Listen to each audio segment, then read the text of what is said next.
Alright. Hi there, everyone. Welcome to another wonderful Tabletop Tuesday.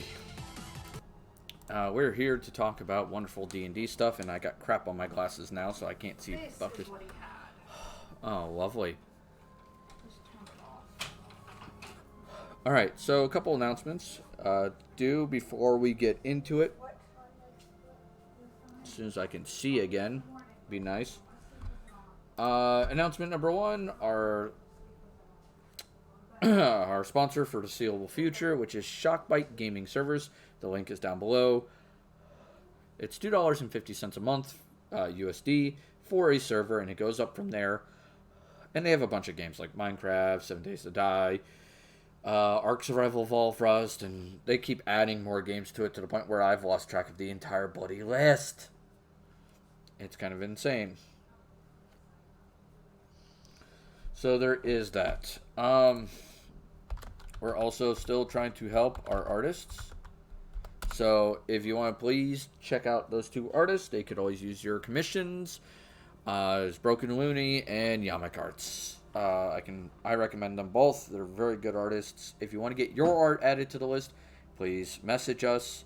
Send us a link to your art. Let us look at it, and we'll talk about getting it added to the list. Other than that, the last announcement, we still have the Extra Life donation thing going. For $10, you get a free game. Alright, so check that out when you get a chance. So, because, once again, it's Tabletop Tuesday, we have our partner in crime for basically involving all D&D, CandidGamera. Hello. Yep. Alright. And today's discussion is Druids. So we got Druid 5th edition, and we also got Druid Pathfinder. Fair enough.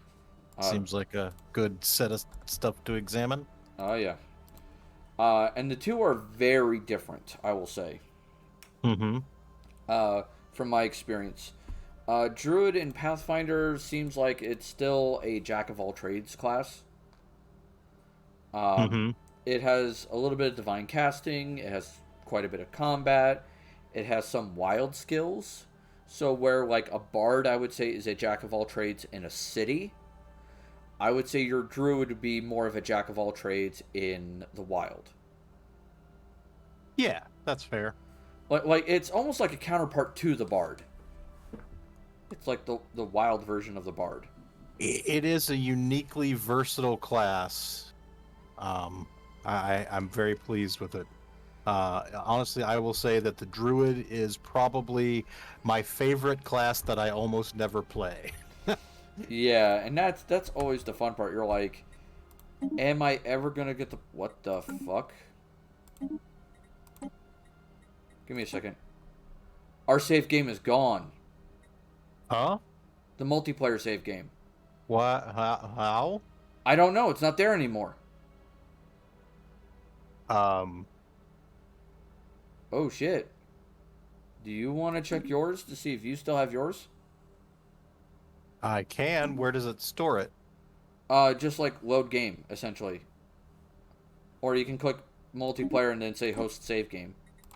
I was double checking, but it's gone from me. Fuck. Give me a second. I'll load up Stellaris. Jess Fearless, thank you for the Vibe Nation check-in. Sorry, we got a little distracted off of our talk because I was like, oh, I'm just going to load up my single-player game. And then I looked and I was like, son of a bitch. Oh, wait a minute. I bet you I have an idea of what went wrong. I'm not connected to the cloud. That could be it. I'm really hoping this. How am I? I'm okay. I'm just a little concerned about my Stellaris game right now. So I'm going to check that real quick. But we're about to talk about druids and teaching people how to play druids better. Yeah. I do have a resume option on my Stellaris menu with that save since that's the last one I was in. So okay, I'm trying to pull up the game again. Let's resume. Yeah, it says Southweir Industries for me. but when I hit play, it wasn't under the loaded. That's weird. I'll double check it. If it does it again, I'll just hit resume and then save the game. Yeah. Just to be safe. All right. So druids, sorry about that, everyone. All right. So with druids, one of the things I always want to mention with druids. No, there it is. It's back. Yay! Oh my god, that scared the shit out of me for a bit. With druids, we gotta talk about ability scores, because that's the first thing we talk about for both Pathfinder and D&D 5th Ed. And surprisingly, they're going to be a bit different. There's going to be some similarities, but there's going to be some differences. The one thing that's similar is they are both wisdom classes. Yeah. You need to max out that wisdom. That's got to be a thing. Hopefully, by the way, your voice is coming through all right in the stream. I'm hoping it is. Yeah. Am I okay on volume to you? Yeah, but here's the problem. Whatever I hear is not what the stream hears. That's fair. And that's really annoying sometimes. So I'm hoping that your volume is okay.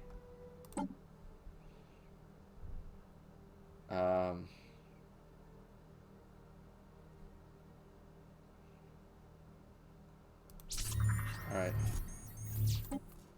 Maybe Jess Fearless 95 can tell us if I'm coming through okay. Yeah, well, I mean, as long as they're there still, because it just says I still only have one viewer, which is really weird.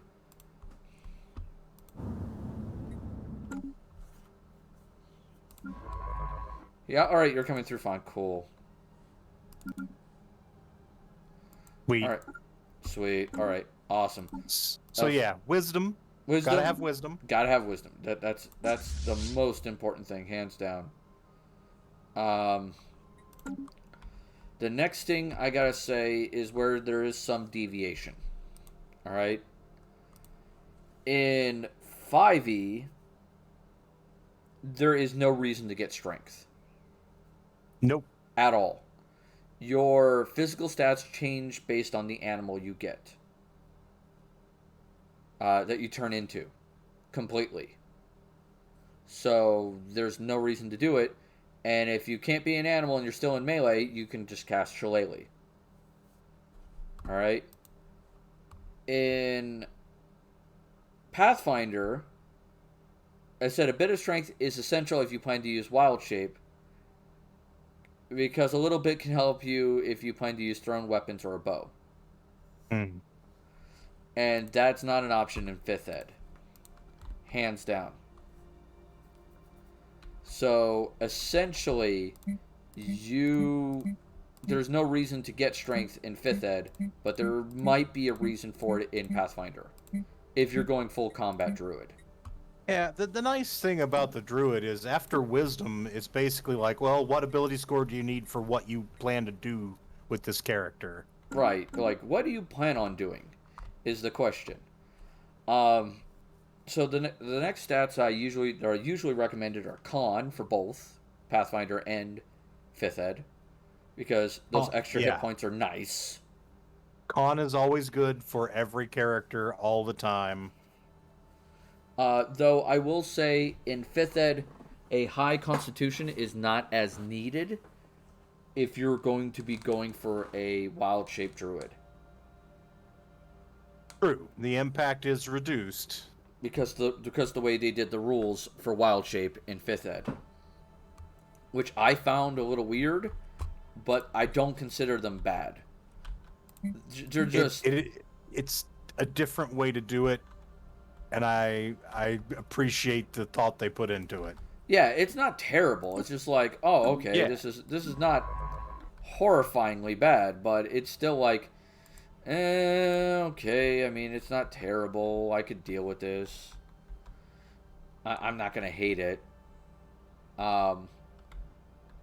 It avoids some weird corner cases as you shape in and out, and just in terms of making the rules easier in play, I think it's net a win. Spaceport lost to enemy action.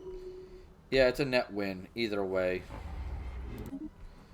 And that's honestly not terrible. If so, there is that. That's con though. Dex is useful in both cases because you're not going to be in heavy armor. Inbound message traffic. And high dex is really helpful for that wonderful AC and reflex. Yep. So it's really hard to say no to that. It's like, no, I think I'll be good. I could definitely use that. So there's that.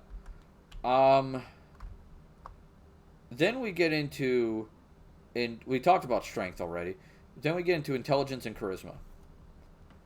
As a druid, there's very little reason to get charisma. Yeah, almost nothing. Yeah. It is very hard to argue that. There is the whole Beastmaster druid design where you have a bunch of animals, but you can argue that wisdom can honestly work better for that. For that, build where you have a bunch of like little animals to do your bidding. Right. Intelligence, it's okay. I would put it above charisma, but I wouldn't put it much higher than that. Only if you're planning to do like a skills druid would it be really relevant. And if you're doing that, great. If not, then yeah, put your second highest stat in something else. Yeah. Oh, I received an achievement. Grand Admiral. What's that? Have an Empire total fleet power of 100,000. Nice. Okay. Cool beans. Yeah, I'm doing this on Iron Man, so. Yeah, I've played all my solo games on Iron Man for the achievements recently. Yeah, that's what I've been doing. Try to get this one. I'm waiting for... Oh, wait. The war is over. Thank you, gods. Okay, where was the L gate? That's a hyper relay. I wish the L gates had a different icon. There it is. L gate. Go there. Oh, how do I reach... I can't reach that? Oh, that's no bueno. Because it can't get through there. And I can't get through there. Oh, you're stuck up here? Oh, that's poop. Can't wait till I have jump drives. Alright. So yeah, that's the stats for Druid. And so that's a thing. And that's relatively simple. It's not crazy. It's not absurd.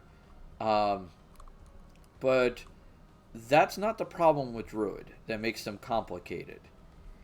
It's more of their unique power set that makes them more interesting. Sure. Now, of course, we got races, which, let's be brutally honest, the races don't matter as much in 5th Ed as they do in Pathfinder.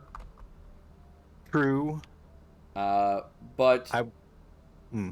they still get some unique talents that help. I will say that I think the Druid is one of the classes that is almost but not quite impervious to, optimizing your race, because unless you've got a wisdom penalty from your race, it's all gravy. Yeah. Thanks, Ravenwolf, for the lurk and the check-in. If you do exclamation point lurk, that also does a lurk too. I will say Aarakocra are not bad because it gives you flying from the get-go. I mean, that's literally true of any class, though, unless the Aarakocra has a stat penalty, just because flying is such a fantastic ability. Yeah. Honestly, I think flying in a level 1 starting character is broken. Yeah. Now, I kind of counter that with another thing, though. An Aarakocra's wingspan has to be pretty large to lift up a medium creature. Sure. So I usually make it that if they're indoors or underground or basically not out in the open, they can't fly. I mean, yeah, you would probably be well within your rights to say, hey, if you're in a 5-foot wide corridor, you can walk down it comfortably, but it's not enough to spread your wings. Yeah, I would even make that same argument for a 10-foot wide corridor. Yeah, I would probably say 15 is what you're looking at as far as a minimum, as Yeah. well as a 15-foot ceiling or better. Yeah. So you need at least a 15 by 15 foot room just to be able to take off. Sure. So there is that. Asimar is kind of cool as a druid. The main thing that they have versus the Aarakocra is they can fly indoors. Because their protector variant has a magical flight. Hmm. And that I'd say is A-okay. Yeah. Yeah, and it's like, that's neat. I could be down with that. Air Gensai is kind of neat. It's not terrible. It's not bad.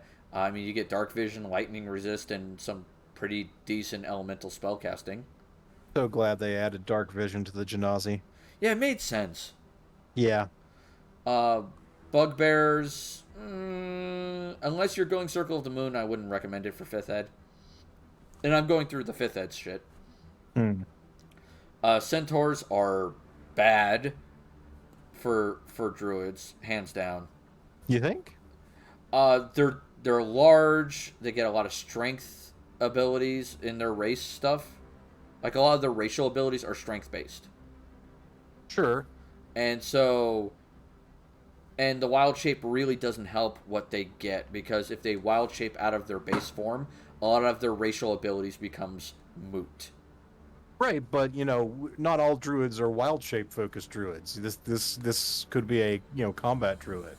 Right. But in 5th Ed, the combat druid circle is Moon Druid.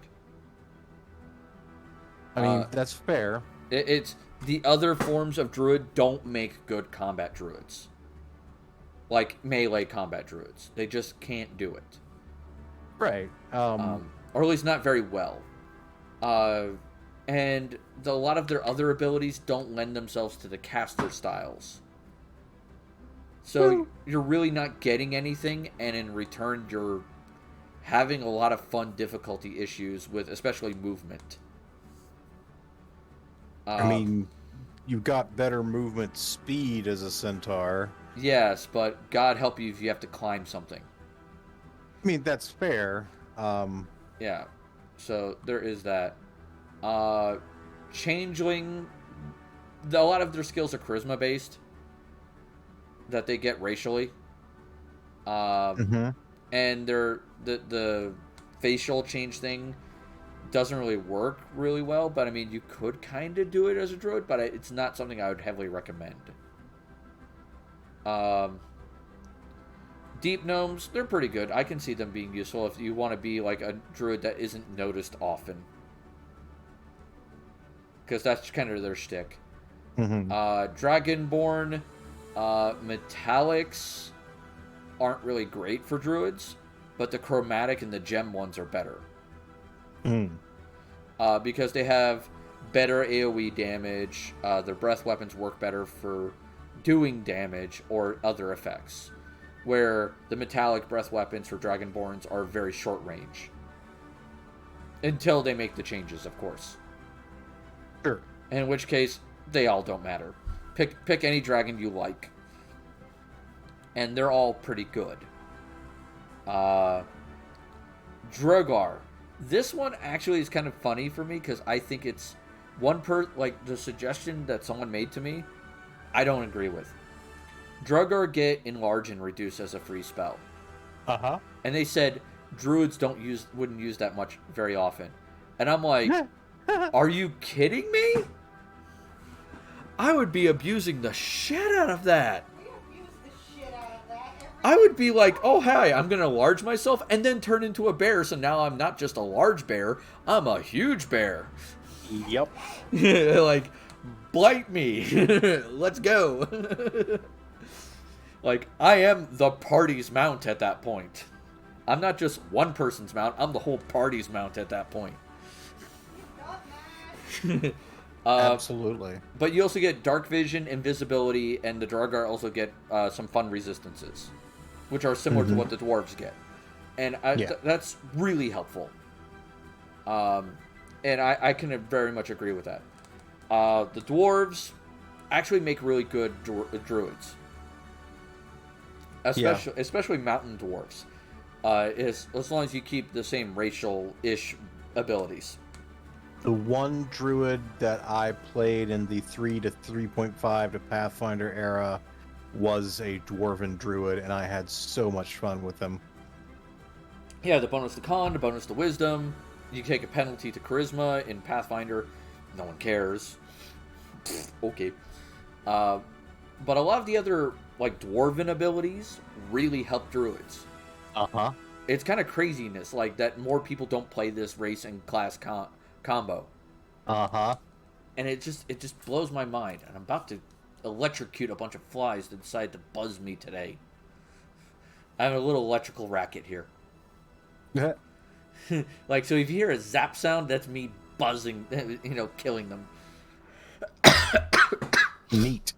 That's you expecting vengeance on the But yeah, dwarven druid, especially if you're going to focus on like earth and stone kinds of spells as a big focus, just works so well. It's so thematic. Oh yeah, it's good synergy. It's just good all around. Especially with the new rules about stone sense. Yes. Hey, Ein, welcome. Yeah, the new rules about stone sense where it gives you tremor sense practically. God, that's going to be amazing with the druid. Because you wild shape into something that has burrowing. You burrow your butt into the ground, and then basically you use your stone sense ability. Yeah. You like, no one's going to come up on you. Ever. Earth Genasi, once again, useful. Not great, not bad. I'd say they're going to be decent. Once again, elemental flavored, so hurrah. Eladrin. Eladrin is crazy good as a druid. Because you get dark vision, you get Fey ancestry, and you get a short-range teleportation for free. Pick your bullshit. And if you pick, say, the autumn or the winter courts as your Fey ancestry, gods, are you going to be wrecking some people. So basically, imagine turning yourself into like a big honkin' bear, and then doing a short-range teleport right up onto your enemy. Yeah. You are teleporting bear. It's like, fuck. It is terrifying. None of the elves in 5th ed. Pick your flavor of bullshit. Oh yeah, elves are pick your flavor of bullshit, but none of them are particularly stellar. I'm referring to druids in general. Pick your flavor of bullshit. Yeah. Anne says pick your flavor of bullshit. Speaking of Anne. Not as bad as clerics. By kissing their boo-boos and slapping the bitch who made the boo-boo. Drow are okay, but they're not great at it. Surprisingly, I've had experience with that. Eladrin, like I said, really kind of cool. I love how they did it. High Elf, Booming Blade is okay. I've gotten some good experience with that online, but I haven't really seen it used to great effect. Sea Elves, I do not understand why they don't work as druids, but for some reason, I've never seen them work as druids. I mean, they would make great water druids in an aquatic campaign. Yeah, but even then, like, it still never felt like enough. It always felt like they were short, and there were other races that had better options in 5th ed. And that was really sad. Yeah. The Shadar Kai elves, you can look at the Eladrin, and congratulations, it's the same damn thing. And the Wood Elves in 5th ed actually make poor druids. And this hurts me, just like a hair. Because out of all the elves, they felt to me like they should be the best druids. Sure. thematically, but they make one of the worst, excluding sea elves. And why is that? The only ability they have that's useful to a druid is Mask of the Wild. Hmm. And everything else is worthless. It doesn't help a druid at all. And Mask of the Wild is like maybe, what's the word I'm looking for? It's like rarely useful. It means in certain situations. God, I had the word in my head. You know what I'm talking about. I mean, situationally, Yeah. or... There's situationally, but there's another word I was trying to think of, and I can't remember it. Fairy, which 5th Ed added, are amazing druids. Because, one, they have flight. And because they're so small, their flight basically does everything well. Mm-hmm. Though they do make poor Circle of the Moon druids. They're not good for being up close and personal. And that's a downside. Circle of Spores, I haven't seen them do very well, but some people argue that they do very poorly at. Some people say they do well at. I haven't seen a fairy druid yet myself. Okay. Personally. I've only just heard stories. But I can see them being stupidly useful. The ability to cast Fairy Fire and Enlarge Reduce, once again, stupidly both are useful as a druid. Like, I've had people argue that they're not that useful, and I argue both those spells are really useful in most games. Mm-hmm. So there's that. Furbogs, they make decent druids. They already get the ability to speak with animals and plants as part of a racial ability, so huzzah. They also get Disguise Self, which not always helpful, but in a pinch can get your ass out of a bind. So it's not terrible. Sure. I wouldn't call it like amazing, but it's not like god awful, terrible. But other than that, I mean, it's not the worst in the world I've seen. Fire Genasi, once again, if we're going to cover all the Genasi, they're all equally good. It's just, what flavor of element do you want? Mm-hmm. That's all it is what flavor of element do you want to play with today? And go with that. And that's really kind of awesome for that, and I do enjoy that.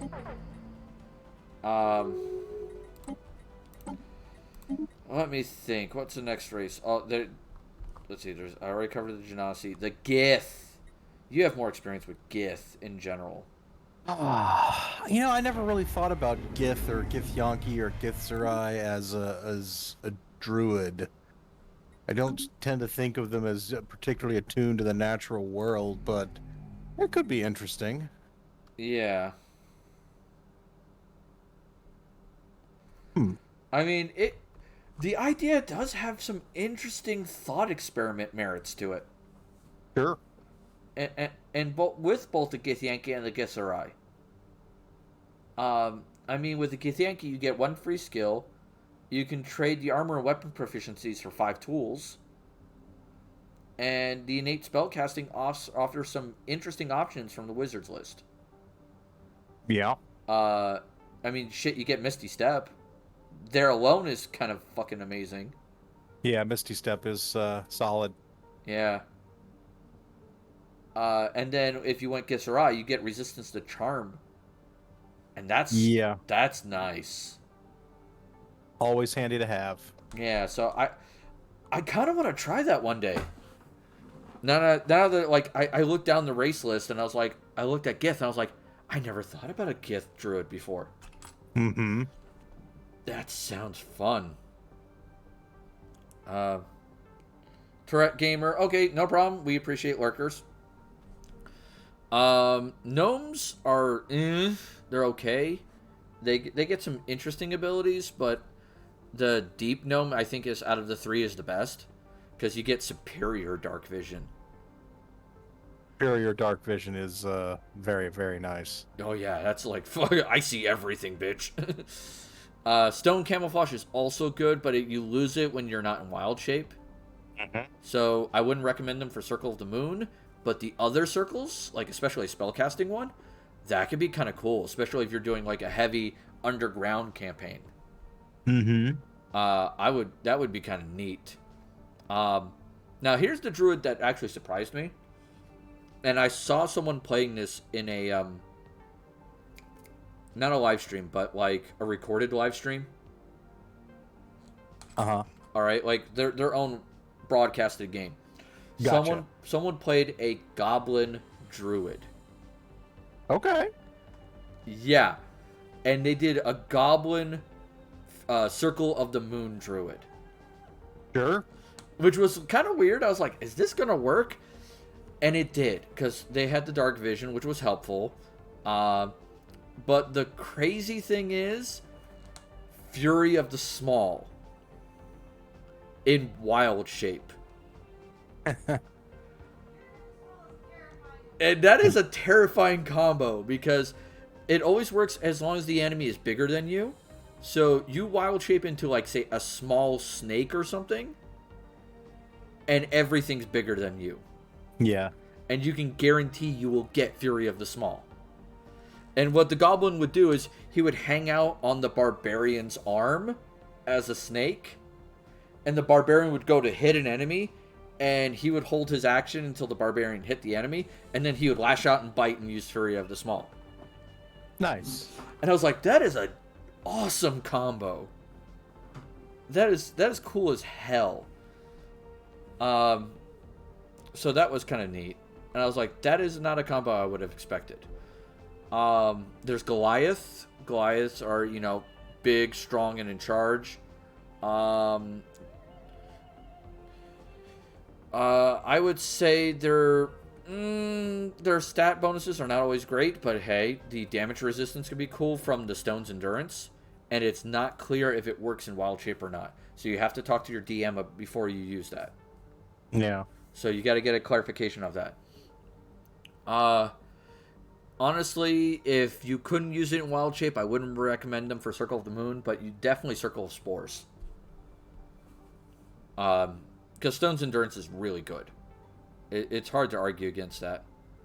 It's a good ability. Yeah.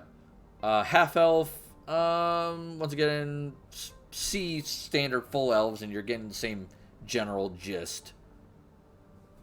Just kind of watered down some. Half Orc. Half Orc is kind of cool because you get one skill, Dark Vision, and Relentless Endurance. Yep. So that is kind of cool because you can use that on any of the circles. Especially Relentless Endurance if you're playing the healer. Like if you're playing Circle of Dreams. Yeah. And you're being the party's healer.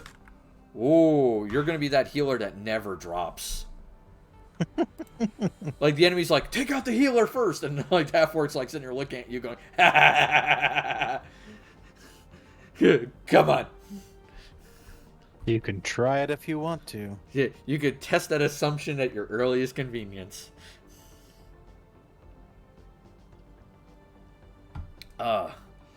Halflings. Lightfoot halflings are horrible druids.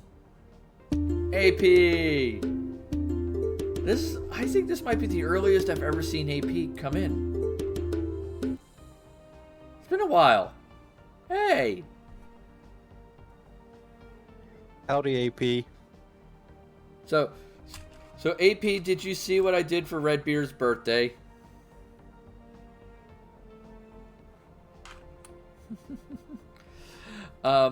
So like I was saying, Lightfoot halflings are worthless. Their race is pretty much entirely built for rogues, hands down.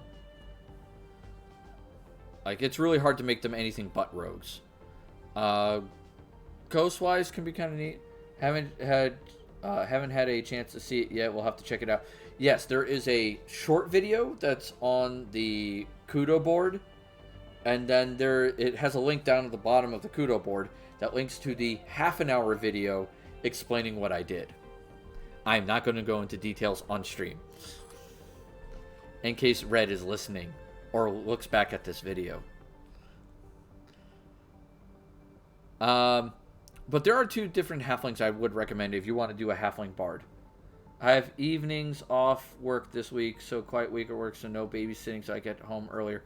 Nice. The Loudson halflings and the Stout halflings are both really kind of neat. The Loudson are pretty cool because they get some innate spell casting. They're all druid spells.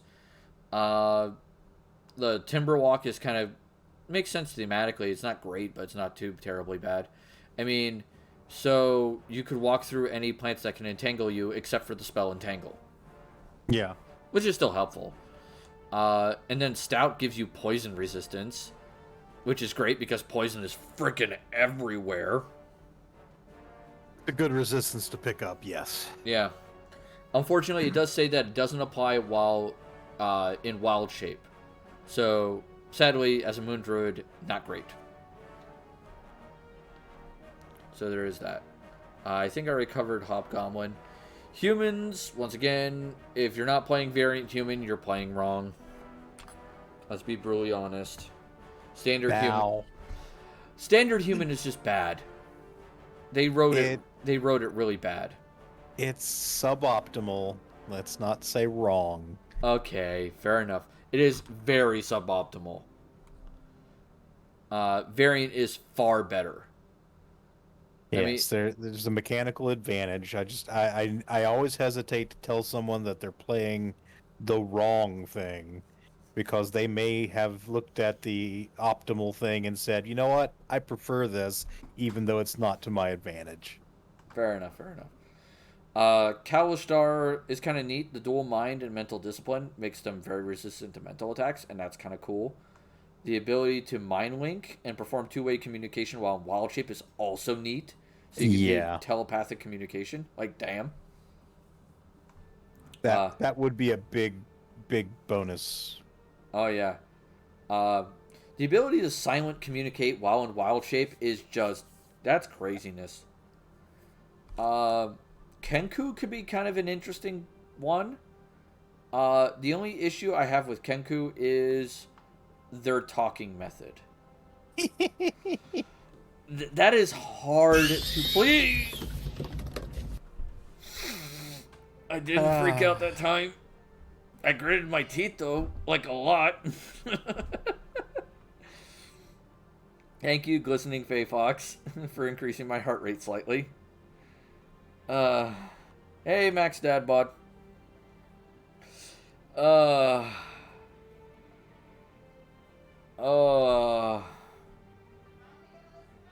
No. Anne keeps telling me to get rid of the sound effect. That sound effect should never go away. It's amazing. Everybody's like, no, do not get rid of it.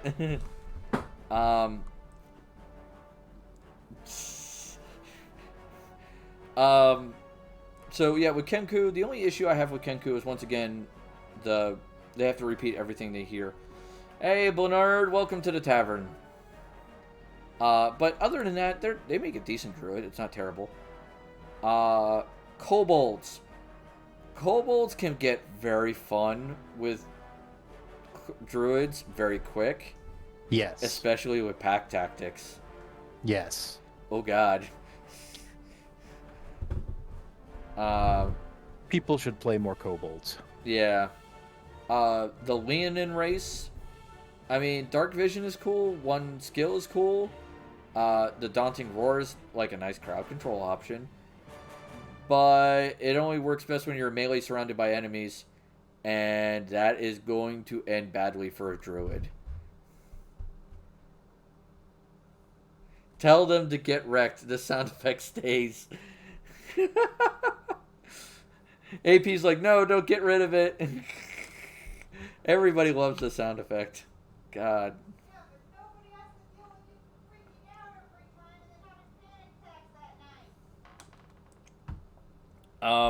Lizard folk. Oh, let's talk about the lizard folk. Joy with lizard folk. Lizard folk surprisingly make excellent druids. And I mean, I wouldn't even say surprisingly. It kind of fits my mental impression of them.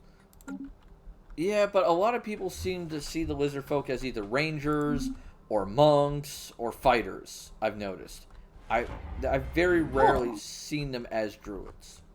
I don't think I've ever actually seen somebody do a lizard folk fighter, or excuse me, monk. I've seen fighters, I've seen, rangers, and I've barbarians. I've seen the monk. Okay. Neat. And the reason why there was the monk was the how do I put this? They wanted the clawing, the biting, and all that other fun stuff. Oh, yeah, I mean, if you want to play the monk with the natural weapons, yeah. Yeah. So they definitely went to town on that. And it surprisingly worked pretty well for them.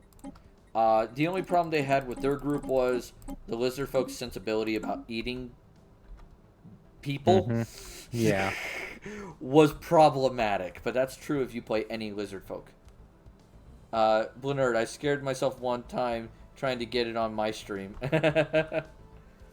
The Locath is actually a good aquatic druid. Remember how we were talking about aquatic elves and how they don't make good druids? The Locath, or whatever the heck. I always pronounced it Lokatha. Lokatha? Okay, that makes Yeah. sense. The Lokatha are a better version of a druid. They get natural armor. They also, which, according to the rules as written, works in wild shape. Okay. And they also have some resistances to status conditions. So, they're kind of one of the better aquatic options. Okay. Which is kind of weird, but it's like, okay, if you want to play something that's a little monstrous, go have at it, Hoss. Then there's the Luxodon, which is the big elephant people. Yep. They make amazing druids. Because they have the Serenity, they have the natural armor, both enhance the druid's poor durability. And their natural armor is constitution based, which means you can pump up your con beyond belief, and you can pump up your AC that way. Nice. So that is cool. So if you pump up, say, your dex, your con, and I think druids get some sort of wisdom ability to their AC at some point, if memory serves, in 5th ed. I don't recall, but I haven't played a 5th edition druid yet, so. Let me see. Wisdom. I'm double checking. Let me type in AC real quick. Mace's druid. Attack modifier.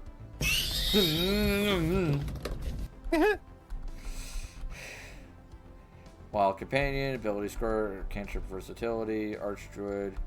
I don't see anything about druid. Hey, what the? Druid wisdom to AC. I don't see anything on there. Maybe it's a Luxodon thing. Could be, or it could be a subclass thing from one of the, extra books. I'm lost. We are talking about 5th ed races for druids. Let me see. Luxodon, natural armors, constitution. Yeah, I see nothing on here, so I don't know what someone came up with the idea of combining constitution and wisdom for AC, and I'm like, that doesn't make sense. Maybe a druid and monk. Yeah, maybe both. But no, if you want to get a stupidly high armor class as a druid, you can do high dex, high con, high wisdom, and just wreck face. Yeah. That'll hurt a lot.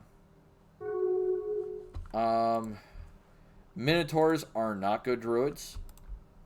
A lot of their abilities just focus them in straight in, hit things hard. Yeah. Hit things really hard. And they have, their natural form that is geared towards that, so. Yeah, there's no reason to go for it. Standard Orc is really cool, especially with Adrenaline Rush. That's neat. Relentless Endurance, once again, really helpful. And there is still arguments about whether Adrenaline Rush and Relentless Endurance work in wild shape. So I mean, you could Relentless Endurance, I would rule no. yeah, maybe Adrenaline Rush. I'd have to think about it. I could see Adrenaline Rush working on that because, like, any race can get Adrenaline Rush. I mean, I don't see why not. Yeah, that's more plausible, but I think that if you tried to do the other one, it would be just so obviously broken that would not let it stand unless the rules explicitly allowed it. Yeah. There's Alwyn, which again, flight, dark vision, and a bonus skill. That's still, the dark vision and the bonus skill are super helpful. The flight is a nice bonus, I'd say, for at least a druid. Yeah, flight is great for anybody who can get it. The earlier, the better. Yeah. Mobility is king. Yeah, mobility in any game is very much king. It's really hard to argue against that. Satyr, updated. They kind of got shat on for druid, but the customized origin class version actually still did pretty good because you got 2 skills, which is really helpful. But the big things that really help are the mirthful leaps, which is you get to jump really far and say hi to people. And that's really nice. And then, hydrate. And then also you get magic resistance. Yeah. Jump into somebody's face, wild shape, kick their ass, and then they hit you with spells. Yep. Shifter's alright as a druid. I never really had problems with them. It could be kind of cool. Swidgy has subscribed for 20 months with his Prime. Thank you. I appreciate that, man. Thank you so much. Every subscription helps. It doesn't say how many months in a row they've done it. I don't know. I know I'd probably say somewhere like how many months in a row. But Shifter's not bad. Longtooth is not great. Extra attack as a bonus action is useless for you. Unless you're going Moon Druid, and even then, there are better options. Swift Stride, Goblins are better at it than the Swift Stride are by a large margin. And the Wild Hunt ability for Shifter is extremely situational. Yeah. So the only one that's really worth their salt is the Beast Tide one, which is temporary HP, AC boost. Both are helpful. Ships refitted. Like, I can't see anything other than that. Simic hybrids, once again, you can make them do whatever you want. They're some sort of weird experiment. Yeah. So there's that. Tabaxis, they don't really do well as druids, I've noticed. Like, Dark Vision. You're gonna piss off the cat girls. Yeah, I know, but Dark Vision and skill proficiencies are all you get, and honestly, there are other races that do it better. For Tiefling, there are a lot of Tieflings that don't work, but there are 2 that stand out to me that do. My favorite version of Tiefling, which is the Winged Tiefling, which is permanent non-magical flight. The Aarakocra has a faster flight, so I think they do have double their land speed. No, the Aarakocra's flying speed is 50. Yeah, flat 50. Flat 50.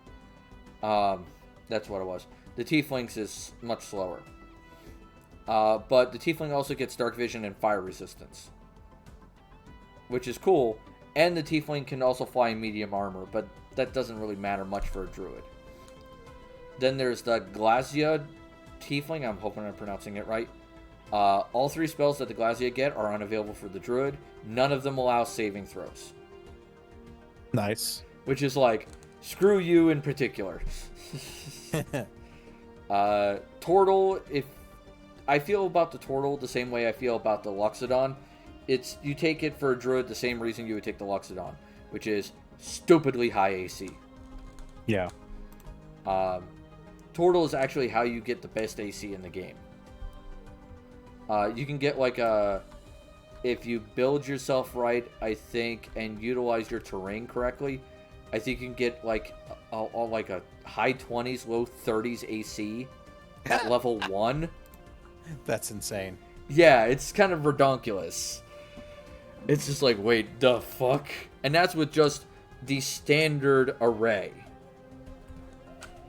I was like, god damn.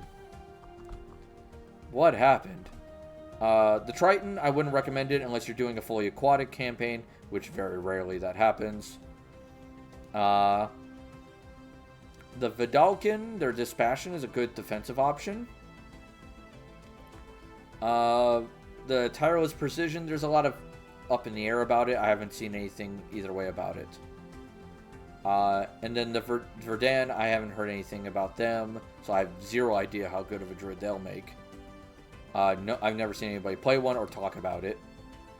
And then there's the Warforged, which means, congratulations, build whatever you want. The cool thing about the Warforged, I would say, is you get a pile of resistances and immunities and a bonus to AC, which is really kind of cool. And you never need to sleep.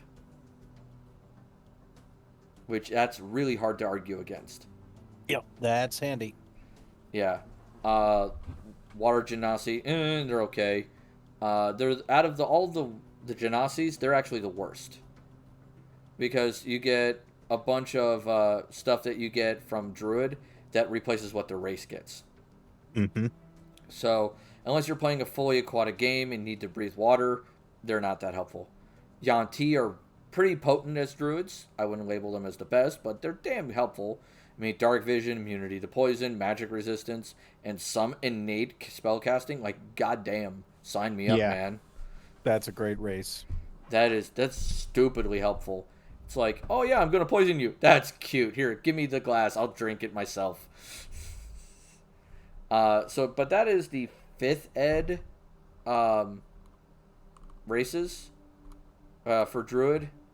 And so there's that. For Pathfinder, anything that gives you a wisdom bonus, definitely take. Anything that gives you wisdom and con, definitely helpful. Yep. And the human is always a gold standard. Like, good gods, it's really hard to argue against human and Pathfinder. I mean, there's a reason why they're that common of a race. Skill and a feat. Yeah. 2+2s and, a feat and a skill. Yeah. It's like, shit, man. Damn helpful. So that's races. Skills. Druids do have some skills, and they do rely on those skills. Do they rely on them as heavy as, say, like the Bard does? No. No way in hell. But they still do. They still do use them. Go ahead. I would say your priority skills as a druid are nature, obviously. Yeah, knowledge, nature, or nature. Yep. Stealth, because you're going to want to sneak around, and you may want to sneak around in a small animal form, and having a good base skill to work with is going to help do that. Yeah.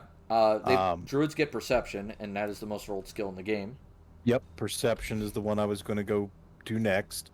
Because, yeah, the wild-shaped druid is a great spy. Oh, yeah, definitely. And just having high perception and stealth really helps with that. Other than that... in 5th ed, the only two other ones I recommend is heavily are Arcana and Religion. If you want to go Knowledge Druid.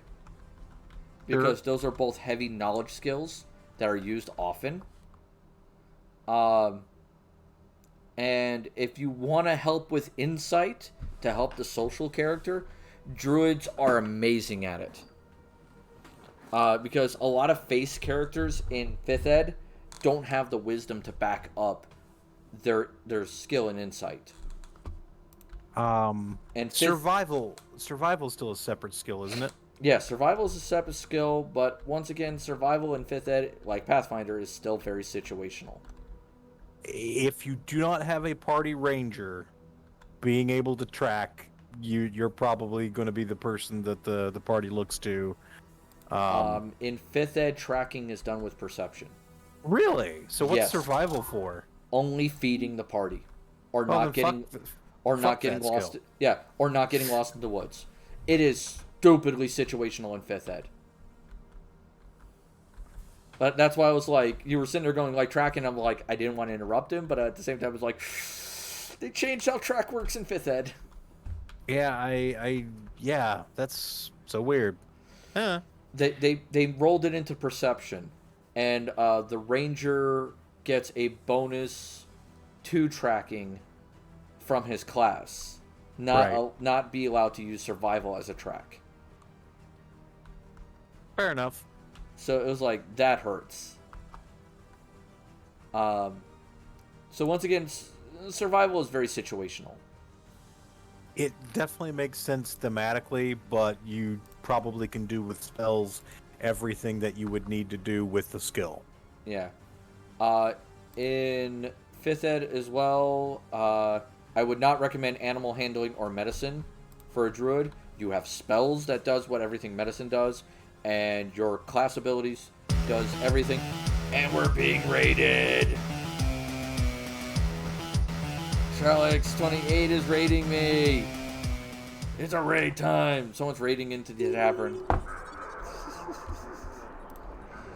Welcome, raiders. All right. If you don't know who I am, raiders, I am the Ruby Mad Hatter. I talk a lot about D&D and tabletop games. We welcome everyone at the tavern, where it's always time. I'm trying to get the damn camera to focus on the mug. It's always time for tea here at the tavern. We welcome everybody. Nerd. God, where everybody also tries to give me a heart attack. That's 3 tonight. I think we're getting close to the most I've ever seen. I know, it's definitely, and I've put it on a cooldown. Like, I've put it on cooldown, so I don't know what's going on. Oh my god, this is heinous. So yeah, we talk about D&D and tabletop on Tuesdays, and that's what you've come into, is Tabletop Tuesday, and I welcome you all. Apparently I've been told you need to refresh the page when you come in with a raid, so that way it counts the views or something, I've been told. I'm not sure if that's accurate or not. Please tell me if it isn't. Someone mentioned that last time. Welcome to the tavern, where if you don't have a heart attack from the food, you'll get a heart attack from the sound alerts. AP. Remember, AP, you also have the ability to call in the guards. There's so many face huggers running around, you're going to fireball your own tavern. Yeah, about to. God damn. Gonna pull out the fucking flamethrower. Yep, the guards have arrived. Careful, minions. The guards have arrived.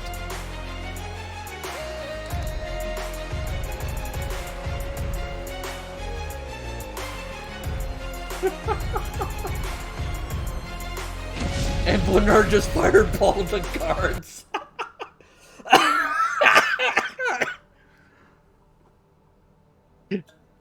AP summons the guards, and then Bernard immediately fireballs them. He's like, fuck these guys. Oh, I'm surprised. I'm going to be surprised if AP doesn't clip that, where the guards got fireballed. Oh, God. Oh, she's on it. Okay. Oh, alright. So that is Druid skills for 5th ed. Let's talk about them for Pathfinder a little bit more in depth. Go ahead. I was going to say, it's going to be pretty similar. It is going to be pretty similar in 2 areas.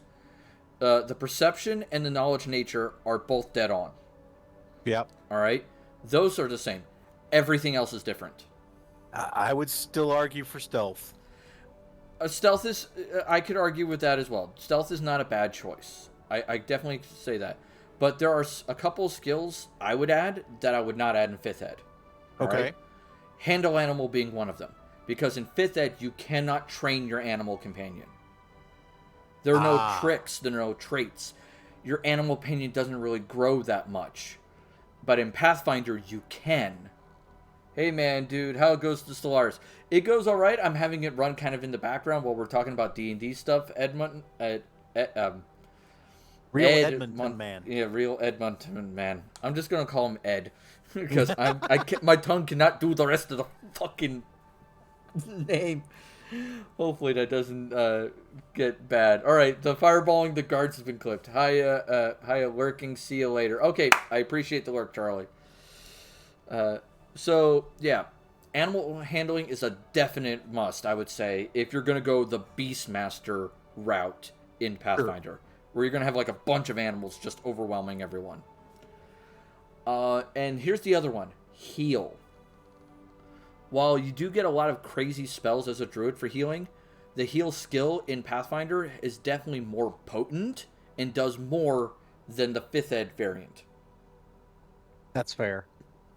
Especially when it comes to diseases and treating serious wounds. So that helps a lot. Because it's only DC 25 to do serious wounds and heal bonus damage. Yeah.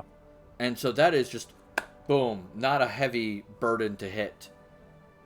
I would highly recommend it. Yep. So there is that. Then we're going to cover real quick, Druid, some backgrounds, because 5th ed has these little fun background things. Acolyte's not a bad decision. I mean, you get insight, knowledge, skill in 2 languages. That's not bad. Cloister Scholar, same thing. Faction Agent, depending on which faction you pick, can be useful. Hermit, medicine isn't a terribly useful skill, but both medicine and insight capitalize on your wisdom, and the herbalism kit is redundant because you get it proficiency by default, so you can retrain it to any other tool for free. So that's helpful. Sage is really cool, which is the 2 knowledge skills. And then there's the one that a lot of people don't seem to take, and I really don't know why, and that's Urban Bounty Hunter.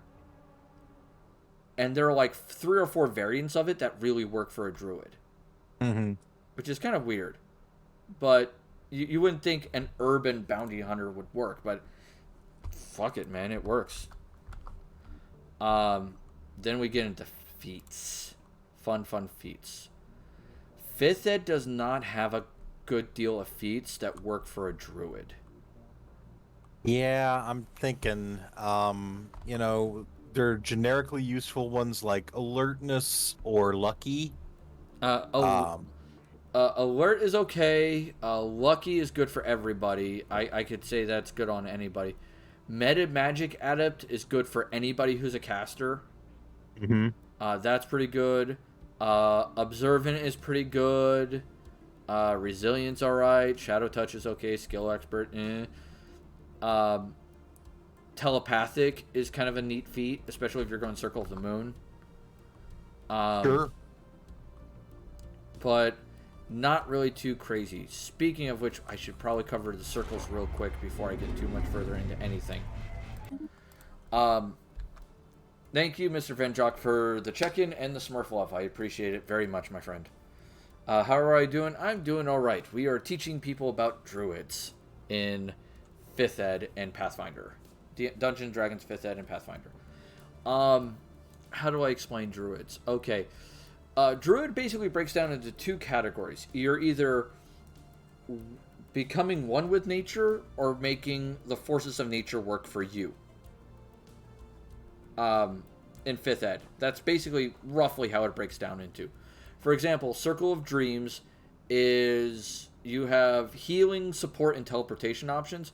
You're kind of like a wild version of a cleric. Mm-hmm. Is the best way to describe it. Circle of the Stars is you're drawing upon the power of the star, like constellations, and you can use that to change your capabilities, which is a mixed bag. You can do a lot with it, so it's not good or bad, I would say. Circle of Spores is if you want to do a lot of poison. You get a powerful symbiotic form, which is kind of cool and does a lot of damage poison-wise. you're gonna really heavily Science invest. Division reports a new breakthrough. You're gonna heavily invest in the poison damage type. Thank you, Mr. Venjock, for the 5 little bitties. Our little owlbear loves to be well fed, and those go towards feeding him nicely. Thank you. So that's Spores. Spores is all about the poison damage, and that does require you also to get in melee, though. A lot of their abilities. So there's that. Circle of Wildfire is kind of like a fire wizard, but in druid form. That's the best way to describe it. Yeah. You're gonna burn everything. Everything's gonna be on fire all the time. Burn, baby, burn. Fire! I am the god of hellfire. Fire! Fire! Fire! Fire! Oh, shut up, Beavis. Oh my god, you do Butthead too well. I gotta work. I had years of misspent youth. I gotta work on my Beavis. I thought my Beavis was okay, but your Butthead is so much better. And there goes the fireball again. God damn it. Thank you, Glistening Fey Fox, for the 5 biddies back to our owlbear. He is being so well fed today. Thank you so much. And they're little hearts and little corgi. That's cute.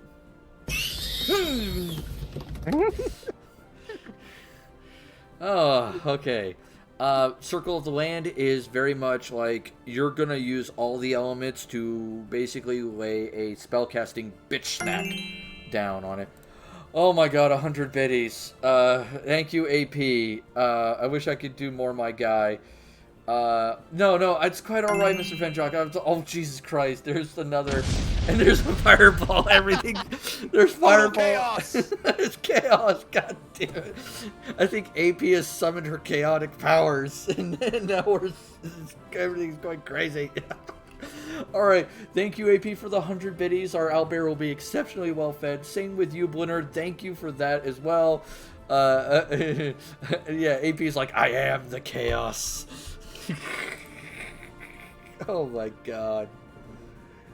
Oh my god. I am the Blinner, I'm the storm. Oh my god, you guys. Oh, thank you so much. Jesus. Good gods. Alright, where was I? Oh, Circle of the Land.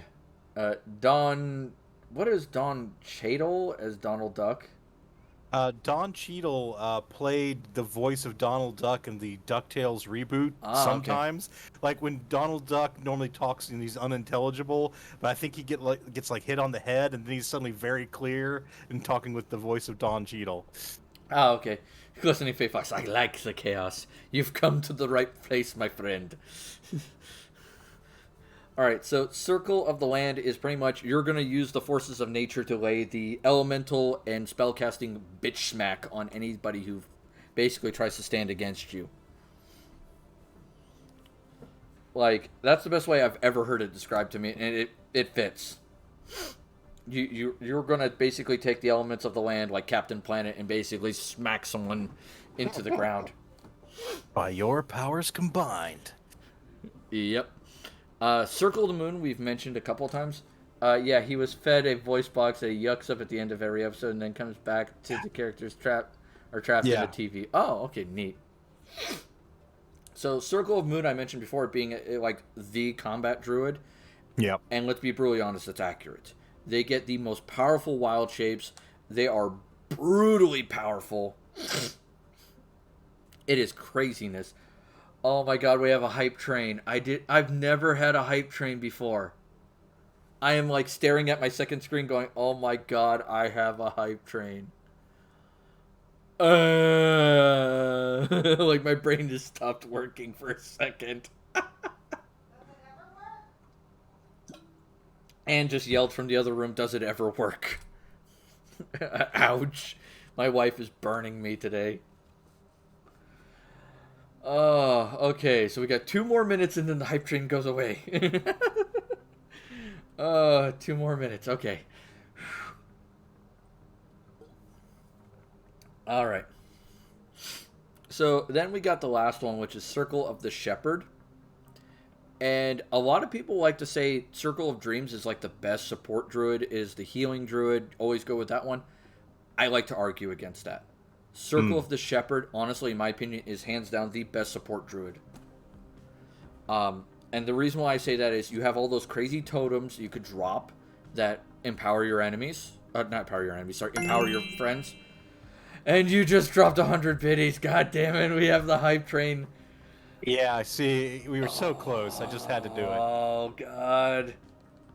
You have limited time to earn exclusive emotes. Oh, no. It's at 19%. We have 5 minutes to earn it. Oh, no. Level 1 hype train. Oh, my God. I have a hype train. This is the first time I've had a hype train. I don't think I've ever had one before. What? No, this is the one that started earlier, hon. Oh, God. Glistening Faith Fox, I play a half Kitsune Bard. Yeah, we have that. Oh, my God, we have a subscription. Thank you, AP, for subscribing. Oh, I appreciate it. And Blenerd with 50 more biddies to the owlbear. Oh, my God, this owlbear is being so well fed today. Oh. Oh, my God. Oh, God. I don't feel like I deserve the hype train. I've never had one before, so I was like, I'm not that big of a streamer. It's like, this is so weird. Where was I? My brain, come on, work here. You were talking about Circle of the Moon. Was I, or was I? I thought I did Circle of the Moon. I thought you just finished Circle of the Moon. Okay, so Circle of the Shepherd. Circle of the Shepherd, hands down, best. Damn it, my brain just... Thank you, AP, for the 92 biddies. Thank you so much. The owlbear is so well fed. The Circle of the Shepherd is the best support druid, in my opinion. Not only do you have the totems that can help everybody... I'm trying to keep my brain on track here. Goddamn. You also can summon a bunch of things that are very powerful, and they could take hits for your allies, which is super helpful. Yeah. So that is really neat. Now, one thing that 5th Ed did that Pathfinder used a feat for was you can cast spells while in wild shape. Yes. In 5th Ed, you can do it from the get-go. In Pathfinder, you have to take a feat called Natural Spell. Oh, thank you, Glistening Fae Fox, for the additional 5 more biddies. Thank you. Oh, 2 little corgis and 3 little hearts. That's so cute. Oh, God. Oh, my God. But those are the circles. And there's AP with another 100 biddies. Oh, my God. This owlbear is extremely well fed today. Oh, my God. Anne just yelled up from the other room, this owlbear is gonna get fat.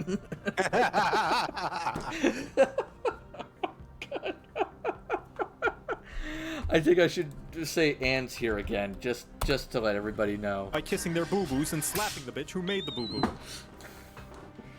Alright, we love that for the owlbear. Yes, we love the owlbear, extremely well fed. He is very happy. Elemental Adam and 5 more biddies for the owlbear. Thanks, Gamera. Jeez. Oh, God. Yeah, founder, 16-month subscriber, or 18 months, 20. Squidgy. Oh my God! 1,000! Holy shit! Fuck! Squidgy! Squidgy, my friend! Goddamn! That's 1,000 biddies. And there's 300 more. Oh, God damn it. Oh, my God. Level 1 is complete. Oh, my God. My brain is broke. I need the little sound effect for, when her just fireball the tavern. I need, the dial-up sound effect, like loading sign. God damn it.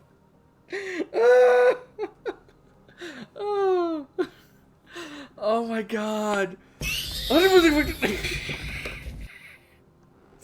He does 1,000 biddies and then scares the shit out of me. Oh, God. It's like talking about high, low, high. I think that's our 5th facehugger squeal of the night. I think. I've lost track. I could probably look it up. Oh, my God. Let's see. Oh, no, it doesn't say it in my frickin' redeems. Damn, I'd have to go back through chat. You can do it later. I could do it later. Oh, my God, that's craziness. Oh, it's a level 2 hype train. Oh my God. That's wild. Nice. Oh my God. Oh.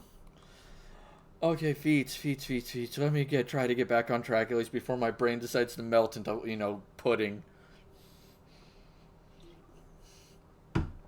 Oh my God. For 5th Ed, Elemental Adept, great feat. If you do any type of elemental damage, you can take this feat multiple times, pick each element, and just go to frickin' town on people. Like, oh my God. Squidgy dropped 1,000 biddies. I'm just looking at my organs! She grabbed my organs through my ribs inside. That was almost as good as your facehugger reaction. Oh, I almost quoted Invader Zim there. Oh, yeah, but Elemental Adept definitely. If you're playing a land druid, take that multiple times. Oh my God! Thank you, Glistening Faith Fox, for gifting a sub. Oh my God, that's like one of the first times I've seen that done. Oh my Nice. God. I may reach my goal. If I reach my goal, I will actually get to turn on Final Fantasy XIV. That is wild. Hun, we have 5 subs right now. Okay. Remember, the goal was 10 subs and I turn on 14. No, I don't remember that at all. Okay, I'm sorry. Oh, It was probably something you came up with and just forgot to tell me. probably. Feats, again, oh my God. Fey Touch. Fey Touch gives you Misty Step, which is an amazing spell. I cannot argue for that enough. God damn, grab it. Gift of any dragon is, once again, stupidly useful. Because it gives you some really cool stuff. And AP just gave 3 gift subs. Oh my God. No, gift 1. No, was it? Love you. No, they've given 3 gift subs, so if they gave 1. Oh God. Hi, Ein. Welcome. You came into the hype train. Is almost there. It's got 1 minute left, and it's got 2% left. And then we get a hype train level 2. This is the first time it's happened. And oh, there's the 100 biddies from Squidgy. Oh, Jesus Christ, everybody! 100 biddies from Candy. Candid. I just love coming up behind you. I just did this. Okay, so I just got... Okay, Charlie, thank you for the Smurf chicken. Thank you, CandidGamera, for the 100 biddies. Thank you, Squidgy, for the 100 biddies. Thank you, AP, for the 100 biddies. Thank you, Glistening Fae Fox, for the 5 more biddies. Thank you all for feeding our wonderful owlbear. My God, this thing is getting fed so well. This is insanity. I know. I think they're messing with you. Did you hear Anne? I did not. She says we may not get to finish Druid tonight because people keep doing stuff. Oh my God. I mean, I'm not against it. It's just, it's overwhelming. God damn. Hey, that's level 3 hype train. That's pretty good. I know. That's so wild. I've never gotten this before. I've never gotten a hype train before. Now I got a level 3 on my first one. It's like, duh. Oh, yes. Hydrate. Yes, I need to drink more. Yeah. More drinking. I wish I had alcohol in this, but I have to work tomorrow. All right. The Lucky feat for druids. That's Lucky's good on anybody. I highly recommend it. Meta Magic Adept, great on any Yeah. spellcaster. No problems there. Mobile. All the effects apply while you're in wild shape, so it can be very useful. It's kind of neat. What? She's whining. Your belly button's still not happy. Okay. She got a scratch it on her belly button. Ooh. So she's not happy. Observant is another feat I highly recommend because once again you get the +1 wisdom bonus, which is really nice, and you get some really cool perception abilities. Resilient, once again, any save that you want, you can get something in. Super helpful. Shadow Touch, invisibility is not normally available to druids, and it gives you invisibility. Yeah. Like, god dang, that's hard to beat. Glistening Fey Fox, I play a healing bard. Neat. That is a cool bard. That's a college of... Which college? Because I know CandidGamera does College of Lore. Yes, I have a lore bard I'm running. Okay. Okay, she's hugging me because she realizes, like, I am slightly over... Squealy Spooch! Yes! Got it! I love you, too. I'm being tortured. I've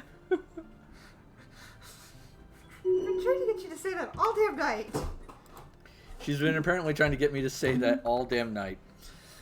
Skill Expert, also a good feat to take. Telepathic, good feat if you want communication.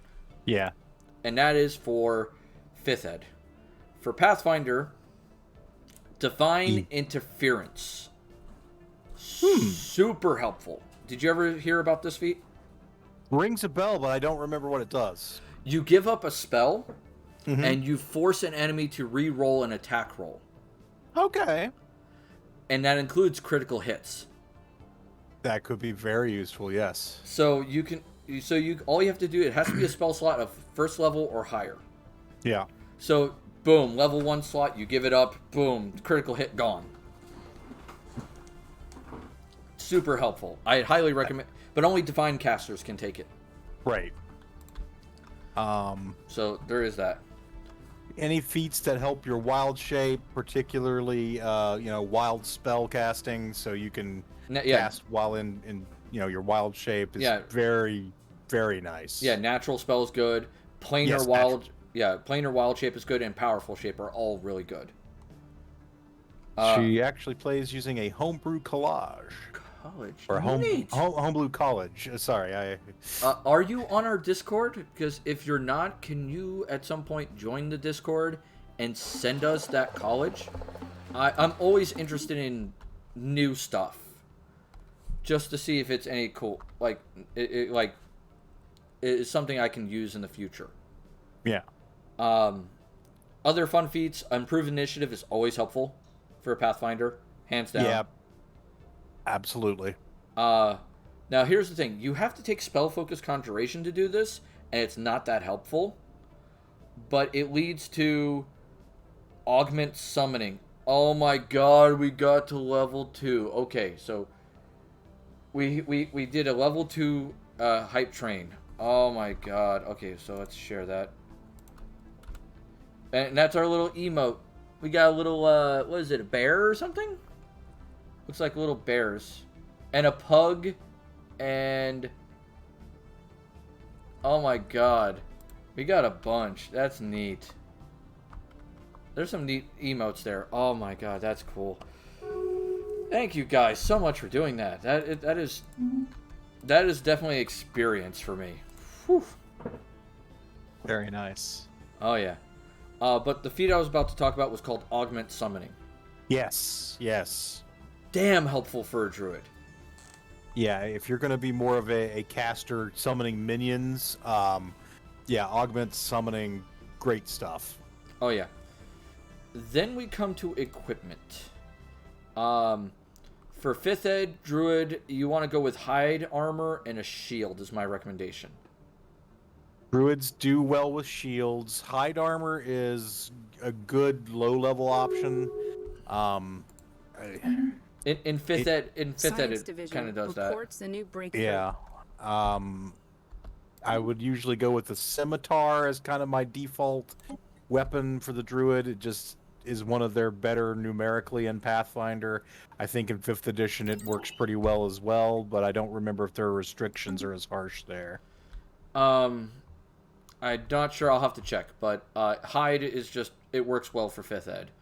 Yeah. Leather is usually free with most classes, so that's pretty good. And studded leather is better than hide if you have at least 16 dexterity. If you don't, go with hide. Yeah, and ultimately down the road, you're going to look for something like Dark Leaf in Pathfinder.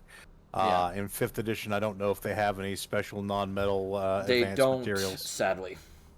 That's kind of a bummer. They don't really utilize a lot of special materials, or they avoided that to keep it simple. So there's that. Or if it is a special material, it's usually labeled as a unique magical item. Got it. For weapons, they don't talk about weapons in 5th ed because, let's be brutally honest, in Druid, weapons in 5th ed aren't that important. Yeah. But in Pathfinder, they're a little bit more important. Recommend my 2 weapons I recommend for almost every Druid in Pathfinder is daggers and scimitars. Yeah.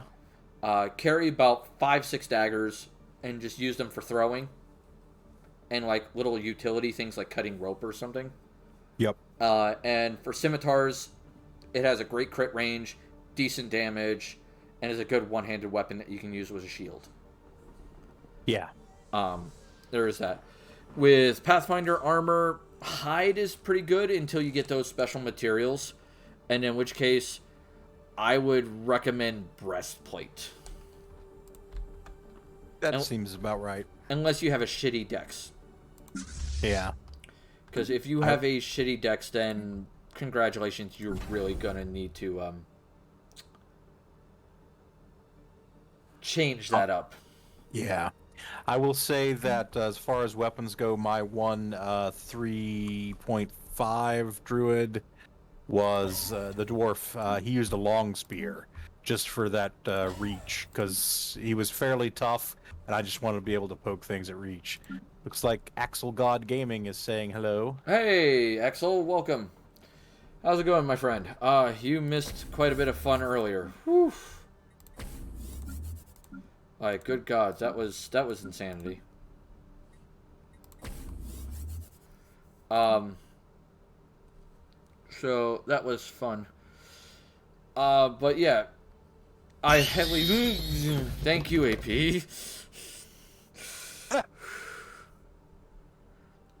I've never gotten to play the Facehugger Squeal because it's always on cooldown. It's always on cooldown. God damn.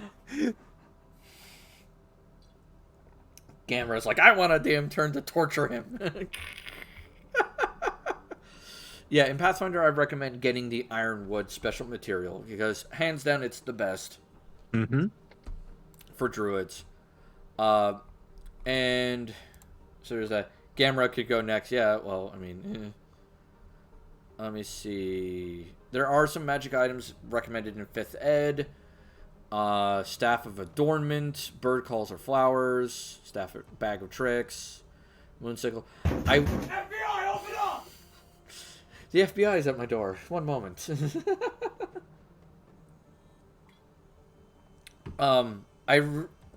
5th ed, I rarely like to go over magic items, though.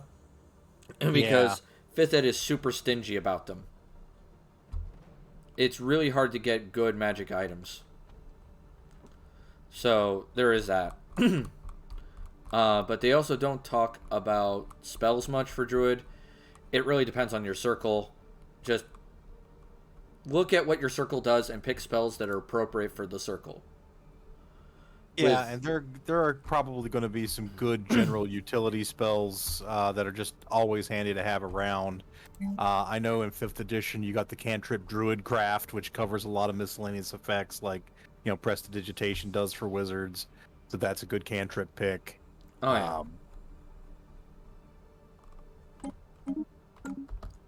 I know in Pathfinder, I had our friend Matt play a druid, absolutely wreck shit with Wall of Thorns. Oh, Wall of Thorns is devastating. For 0, though, Guidance. Mm-hmm. That's super helpful. Use it before any skill check, and it's really cool. Call Animal is useful. Cure Light Wounds I'd highly recommend. Entangle is really cool. I cannot tout the advantages of Fairy Fire enough. Oh yes, Fairy Fire, amazing, 5-star spell. Yeah, like, take it every time. Because you're inevitably going to run into an invisible foe, and that thing is like the best counter to it. And in Pathfinder, it's even better than it is in 5th edition, but in 5th edition, it's still pretty clutch. Yeah. Good Berry is also good. It's helpful. I would recommend. Long Strider, also really helpful, because they'll increase the speed you lost in medium armor, which is really damn helpful. Sure. To whomever gave me a sub, thank you. Who was the person that gave you a sub? I think that was Glistening Fae Fox. Yeah, I think Glistening Fae Fox gave you the sub, and then Leonard, and then Glistening Fae Fox got a sub from AP. Yes. All right, I think that's how it works. Oh, we have the Great Khan. the Great Khan, but he's on the other side of the galaxy, and there are no gateways to my side. No, there looks like there was a wormhole there close by-ish. I'm trying to look for it. Where is the wormhole? Oh, close by the Khan. Yeah, it's close by the Khan. Sorry, I'm seeing your stream slightly. Oh, there's an lag. L gate and a wormhole. So when I open the L gates, the Khan will be able to get over here. That's fun. I'm getting ready for bed, so I stepped away. Hey, no problem, Blinerd. If you need to rest, by all means, rest, man. Summon Minor Ally is really useful. By the way, Summon Nature's Ally is useful. And Wave Shield is also useful because you prevent damage, which is better than healing in most cases. Yeah. Bark Skin, good AC buff. Highly recommend it for a 2nd level spell. Euphoric Cloud, it's an AoE save or suck spell. Useful. Fog Cloud is good for retreat. Resist Energy is useful if you have someone throwing elemental damage like crazy. Yeah. Restoration Lesser is really helpful because you'll use it a lot. Spider Climb, it's pretty much if you can't fly, it's a good 2nd.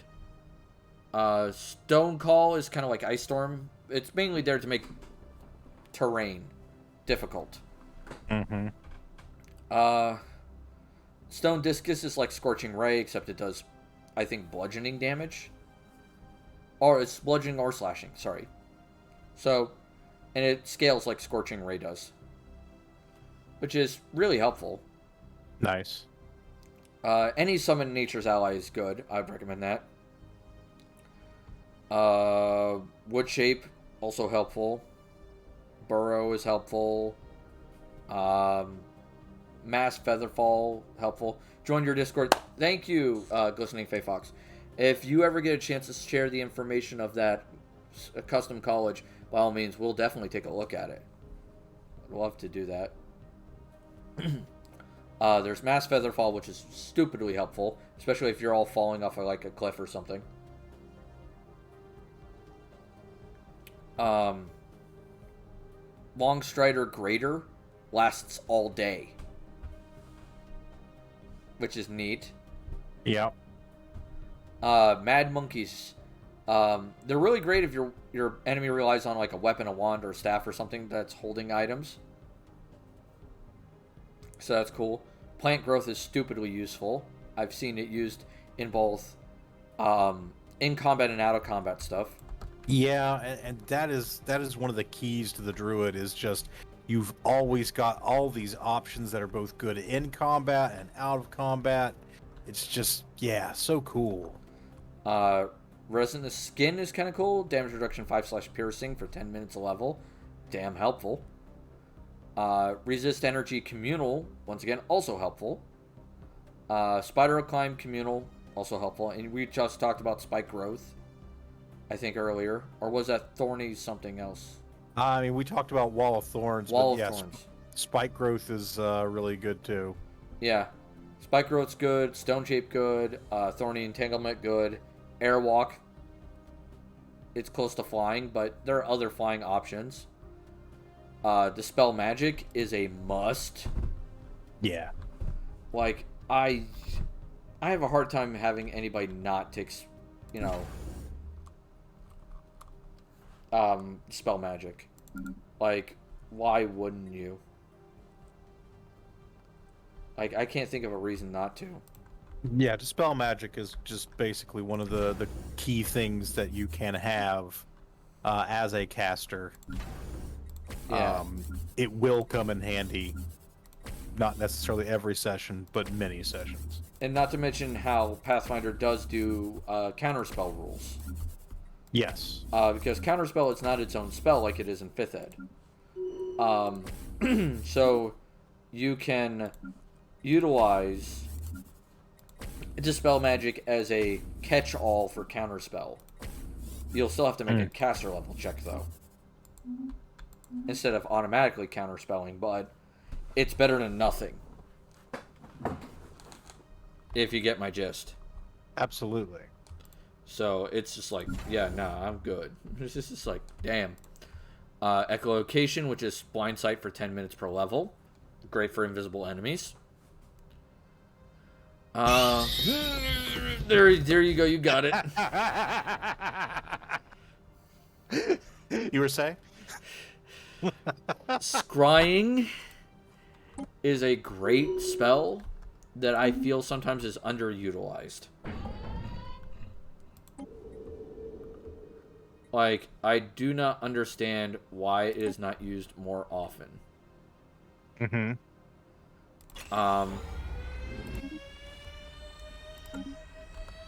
So there is that. Oh, excuse me.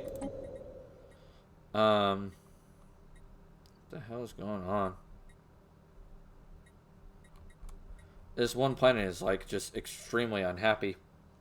You've already got martial law on there. What's the 3 cuff icons say? Anti-crime campaign, criminal underworld, and bribed officials. Oh. Yeah. So that's going to be a fun thing to deal with later. 3,000 days. That's yikes. Yeah, that's a big yikes for me. I mean, get some precinct houses down there if you want. Yeah. Some extra enforcers. We're playing Stellaris in the background, and we're talking about D&D. A lot of commercial, all these commercial zones. We're gonna fix. What? No, I don't want to upgrade that. Demolish. Yes.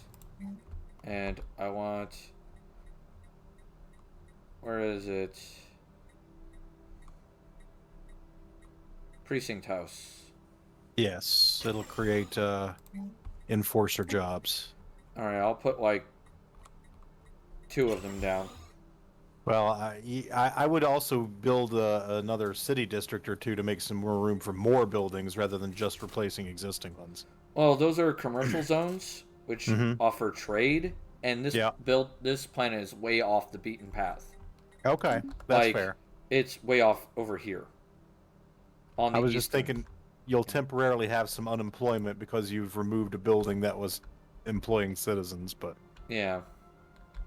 I guess they can't get much more unstable. Yeah. Let's see. Spike Stone's good. Touch of Slime good. Animal growth is freaking amazing. Yeah. Now, here's the one spell that caused an argument in my damn games. Because someone used it in a particular way, and when someone realized that was kind of a cool way to use it, and a kind of a standard way to use it, the person got upset that their method was being stolen. But when you read the spell, it makes sense this is what you would use the spell for. Baleful Polymorph. Uh-huh. Essentially, you cast that on someone, you turn them into an animal, and then you take that animal and put it into like a little menagerie.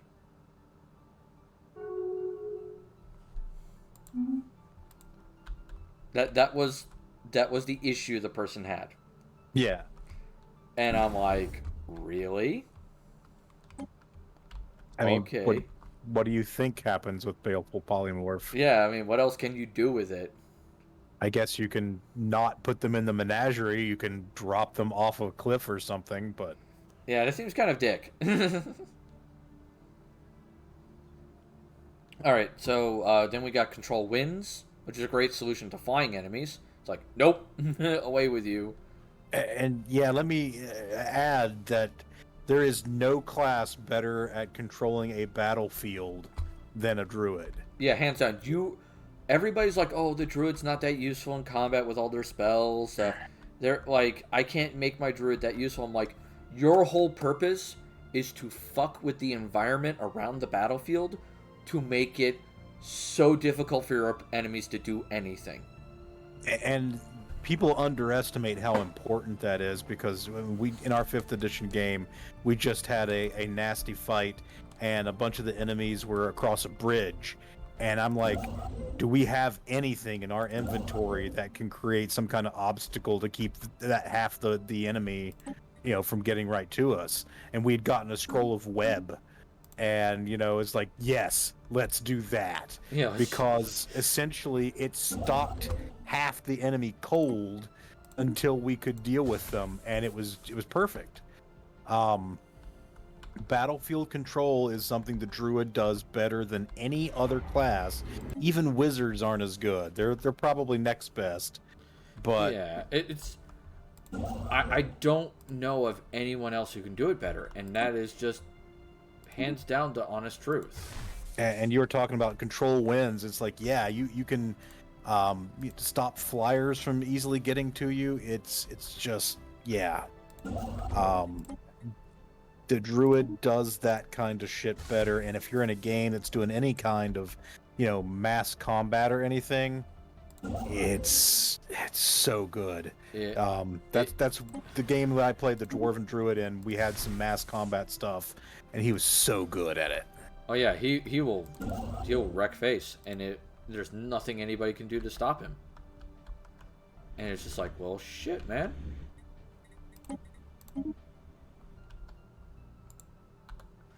And it's great, and I love it. I mean, it's hard to argue against it. It's just like, damn.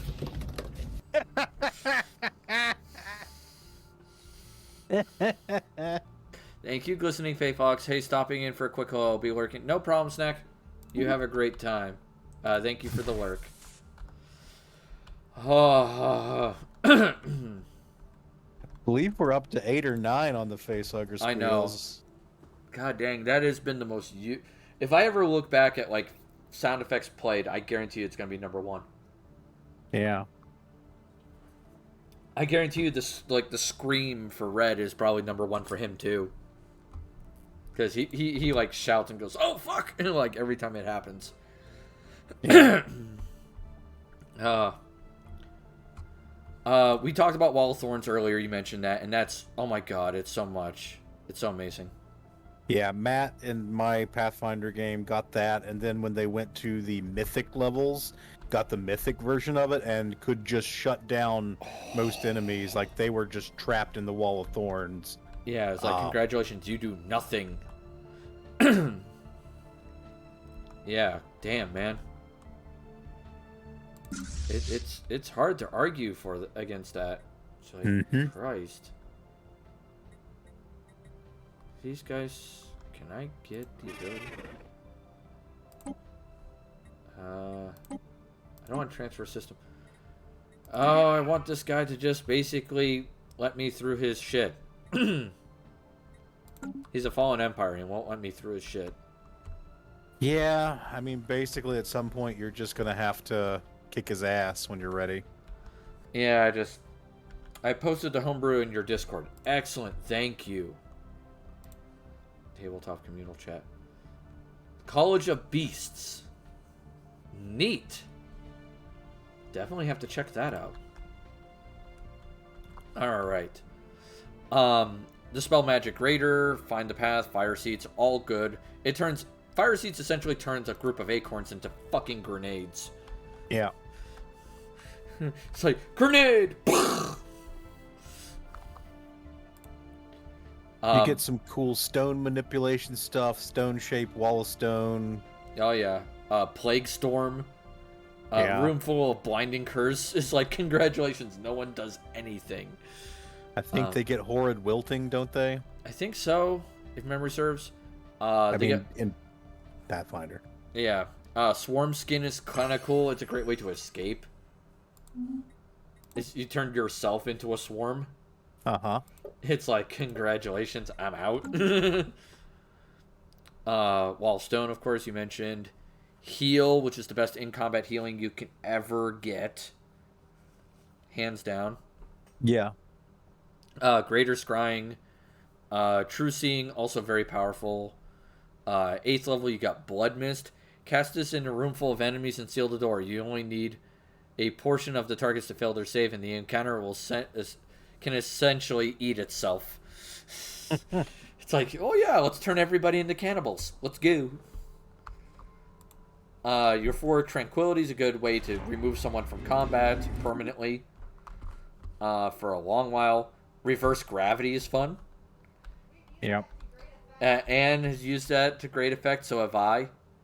Where we were playing in a Squidgy's Rise of Rune Lords game, and one of the giants was coming at us, and we just reverse gravitied him to the ceiling, making him take fall damage, then turned it off, and then cast it again. So he kept taking fall damage repeatedly, just bouncing up and down. Absolutely. It's like, you're now my ping pong. Let's go. Another spectacular area control that so many people don't realize is awesome. Wall of Lava.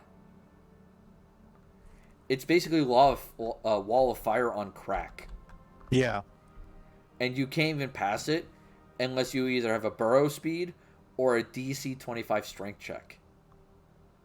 Yeah, that sounds right. And that is potent as hell.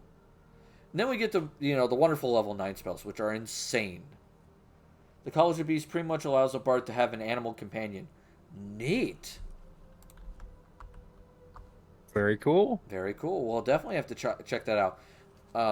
Maybe sometime we'll do a quick look over of that on stream and discuss what we think on it. Polar Midnight. 1d6 dexterity damage per round, and the rounds last as many levels as you have. This can incapacitate most creatures. Hands down.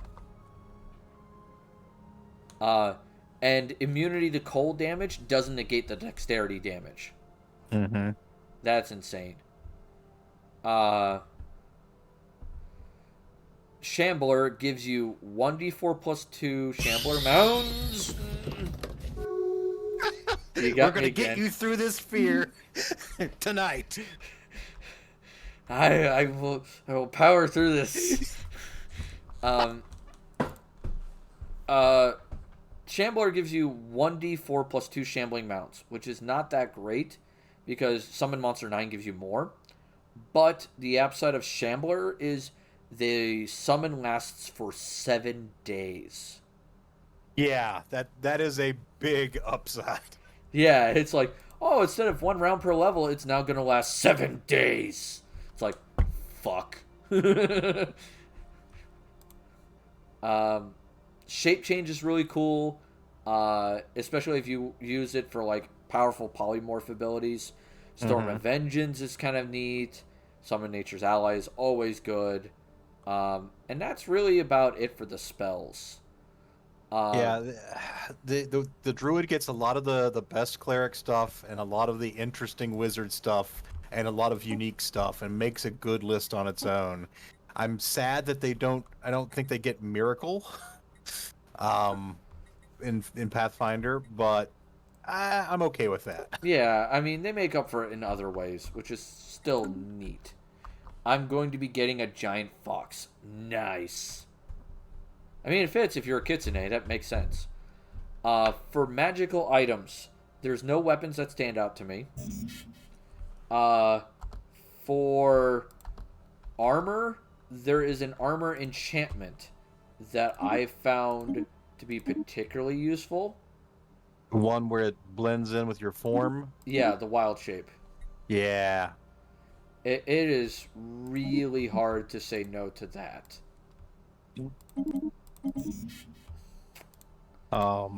So there is that.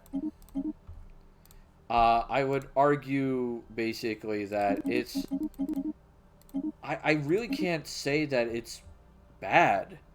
Like the wild one is really good. Like I have a hard Mhm. time saying that it's bad at all. Yeah. I mean, it is a +3 though, and that's really costly. But in I- return, you get your armor even in wild shape.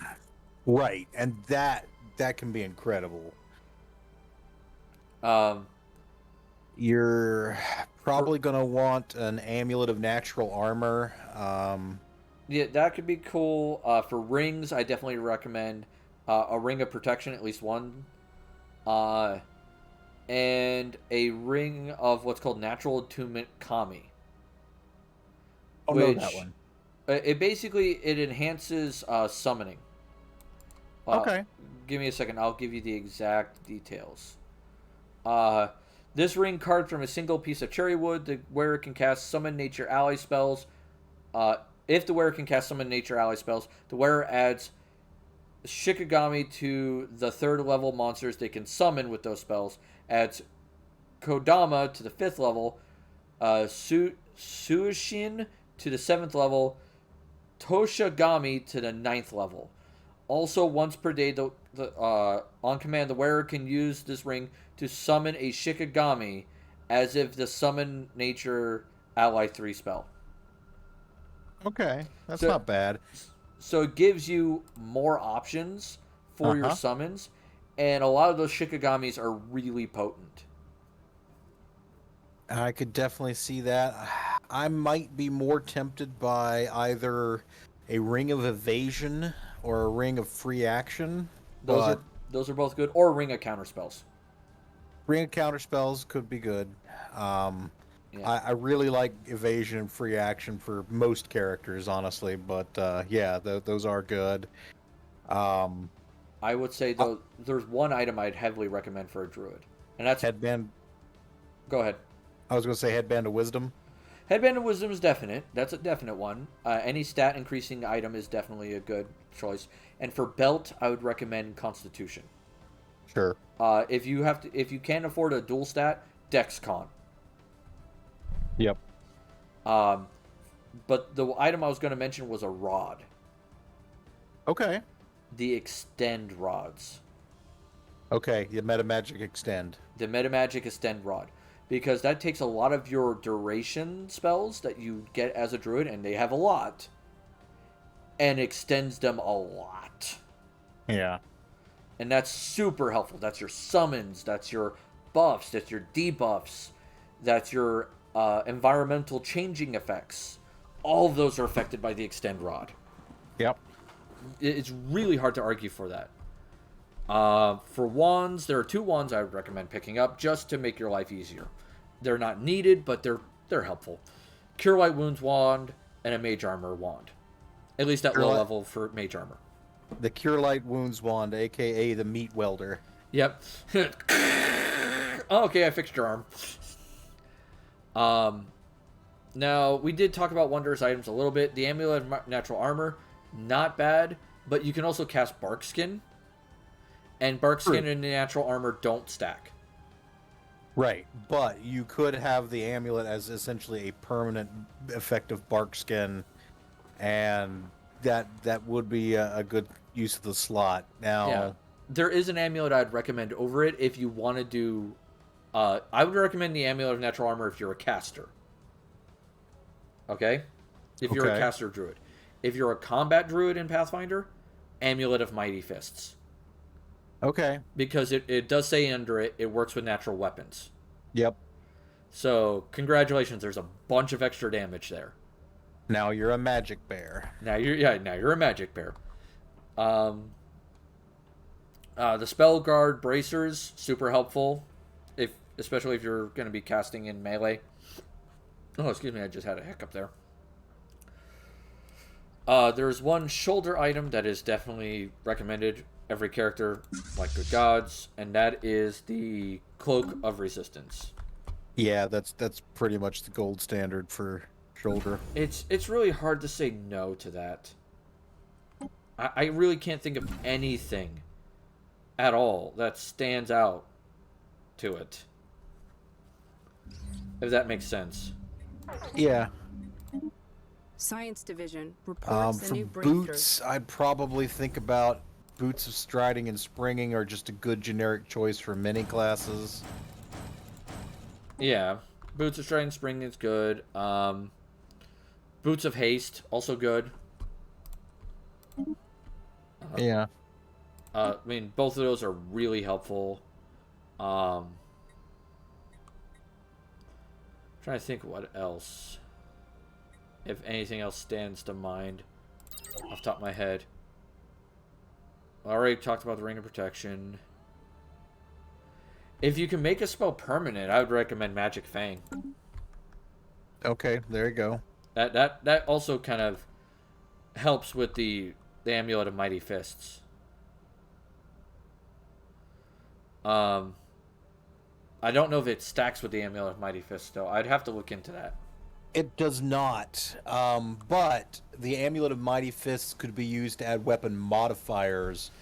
That's true. So, like, you could have the Fang giving you the actual pluses to hit and damage, but the Amulet giving you, like, flaming or, shocking, yeah, etc.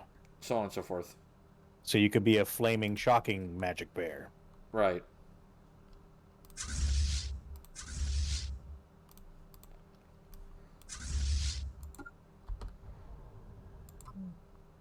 Trying to think if there's anything else that jumps out at me. There are generic slot items that are good for people. The robe and shirt slots have some decent stuff. Nothing that immediately jumps out at me. I think actually there is a druid's vestment, but Yeah, it's an extra use of Wild Shape. I mean, that's helpful if you're going to go with a Wild Shape build, but if you're going to caster build, not great. there are eye slots, so like Eyes of the Eagle and stuff like that. Eyes of the Eagle is good. The Goggles of True Seeing, honestly, I feel like they're expensive, but they're honestly, like, if you have that much money, go for it. It's really hard to argue against that. It is. It absolutely is. It's like, damn.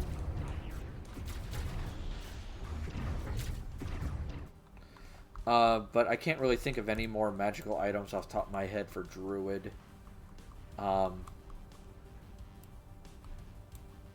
The other thing I'd recommend with Druid is keep in mind when you build them, you're going to go one or two ways. You're either going to go Caster or Wild Shape.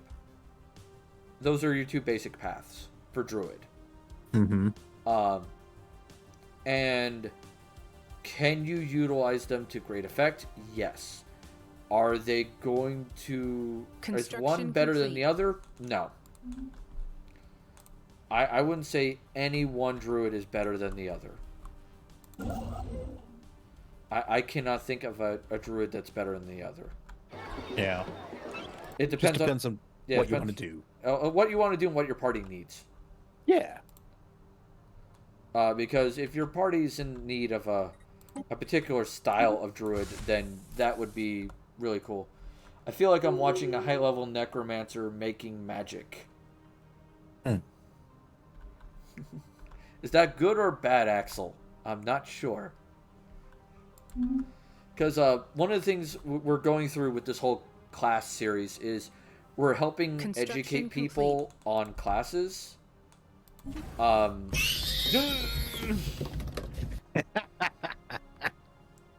feel like you're Shiro from Log Horizon. I mean, you beat me to it. Yeah, that's fair. That's fair. I have a lot of experience with D&D. I've been playing Dungeons & Dragons since 1994, and I've been DMing games since 2001. CandidGamera here. When did you start D&D? I forget what year. It was probably, I want to say 91. Because I started with a couple of superhero RPGs and then got into D&D either 90 or 91. Second edition had come out in 89, so I really didn't get into first edition, at least not at that time. So yeah, just a couple more years of D&D specific experience. Yeah. I had second ed mainly is what I played until... it's a good thing, by the way. Oh, yeah, I kind of figured. I know who Shiro is from Log Horizon. Have you seen Log Horizon, Gamera? I have not. How about Dot Hack Sign? I've seen some of it. Okay. Same premise as Dot Hack Sign, where video game players are brought into a video game world that's made real, though, in this case. Like Sword Art Online. Yeah, kind of like Sword Art Online, but it's actually like a better version of it. Yeah, I've only seen Sword Art Online in the Abridged series. Yeah. The way Log Horizon works is the players can die infinite amount of times because they're adventurers. Uh-huh. But every time they die, they lose memories of their real world. Ah, I see. So that's kind of a neat little trick. They learn about it in the story, and it's kind of a weird thing. But the main character is a caster, and he is super strategic and stuff. There's a Sword Art Online Abridged. Yes, there is. Yes. And it's fucking hilarious. It's fantastic. Oh my god. It's they're still working on it because they finished the first season of it, and now they're in the second season. On a related note to bridge what we're talking about in role-playing games, Onyx Path has a game called Anima that is essentially that premise where everybody's participating in an online MMORPG and kind of gets sucked into it, and that's what character your character is playing essentially in that RPG. Yeah. Yeah, it's interesting. But yeah, I highly recommend Sword Art Online Abridged. I've been watching that, and what's the other one? I love Kirito from that. Fate Unlimited Blade Works Abridged. Yeah, I haven't seen that yet. Oh, Oof, the mega structures eat a bunch of power. They can, but if you get a Dyson sphere going, then that one will produce a bunch of power. Now it's back to positive. Yeah. Okay. My things had to fix themselves. But yeah, no. Sword Art Online Abridged I'd recommend. There's another series I watched that was really funny. I'm trying to remember what it was called. I'm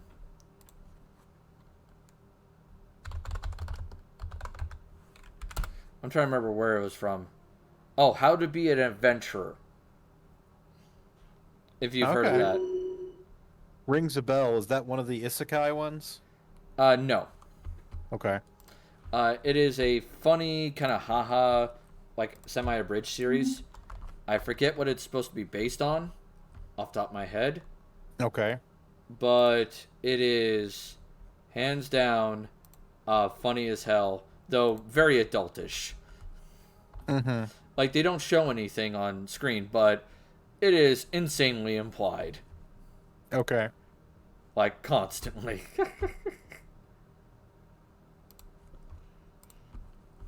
Yeah, I have not really been good about keeping up with anime recently, though I am doing a rewatch of My Hero Academia so I can get back into it and resume where I left off. Yeah. That is definitely something. And that's a good question. What famous media characters are good druids? Who would we recommend to people and say, I want to play a druid, who should I watch to get an idea of what a druid is? There are some versions of Merlin that are more druid than wizard, so that's a possibility depending on the portrayal. Okay. There's Radagast the Brown in The Lord of the Rings and The Hobbit. Yeah.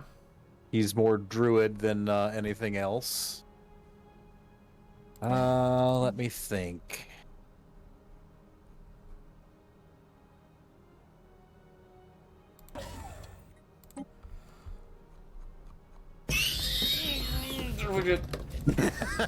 Yeah, thinking my ass.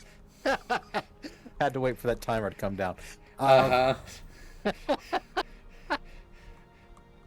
you bastard. So I'm trying to think. Actually, I don't know if you've seen this one. There's a great, well, I say great, but depends on your opinion.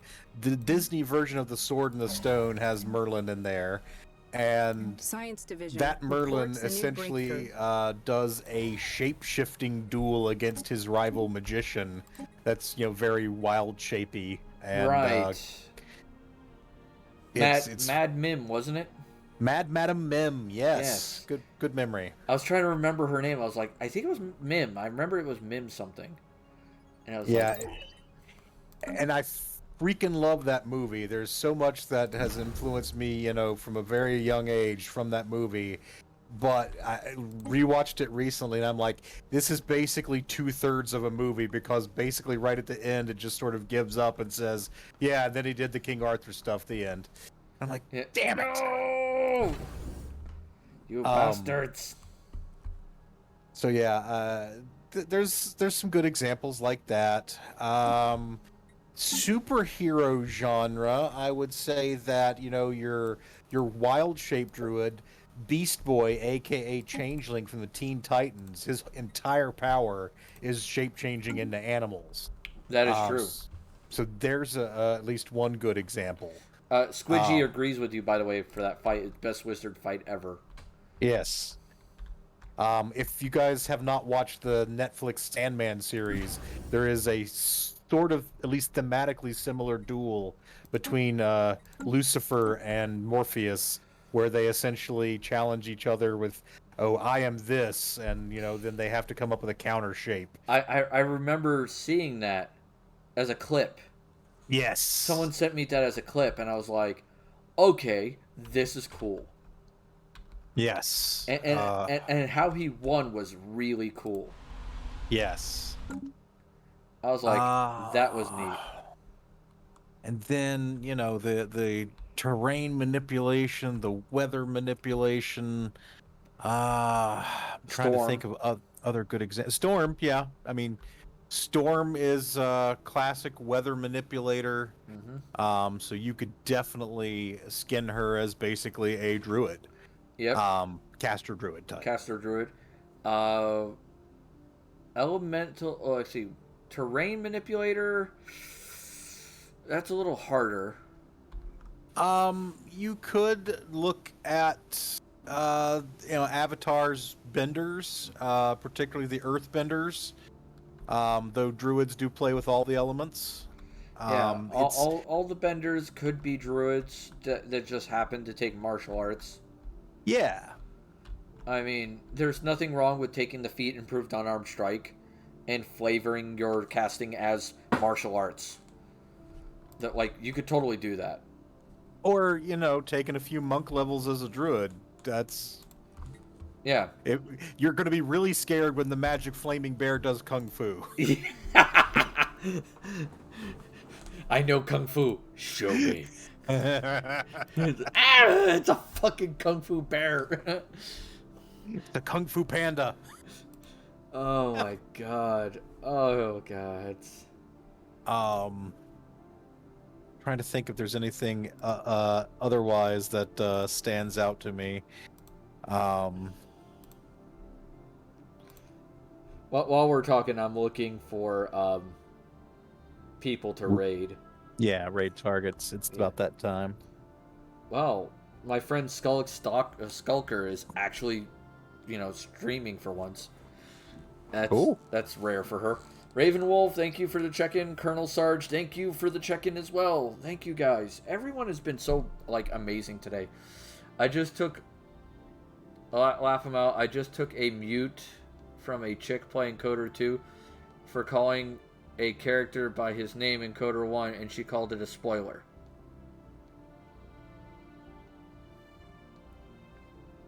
I'm just like... Oh, I guess because the character is in both games. Yeah, the character's in both games, so it's like, Which character are you talking about? Because there's several characters that are in both games.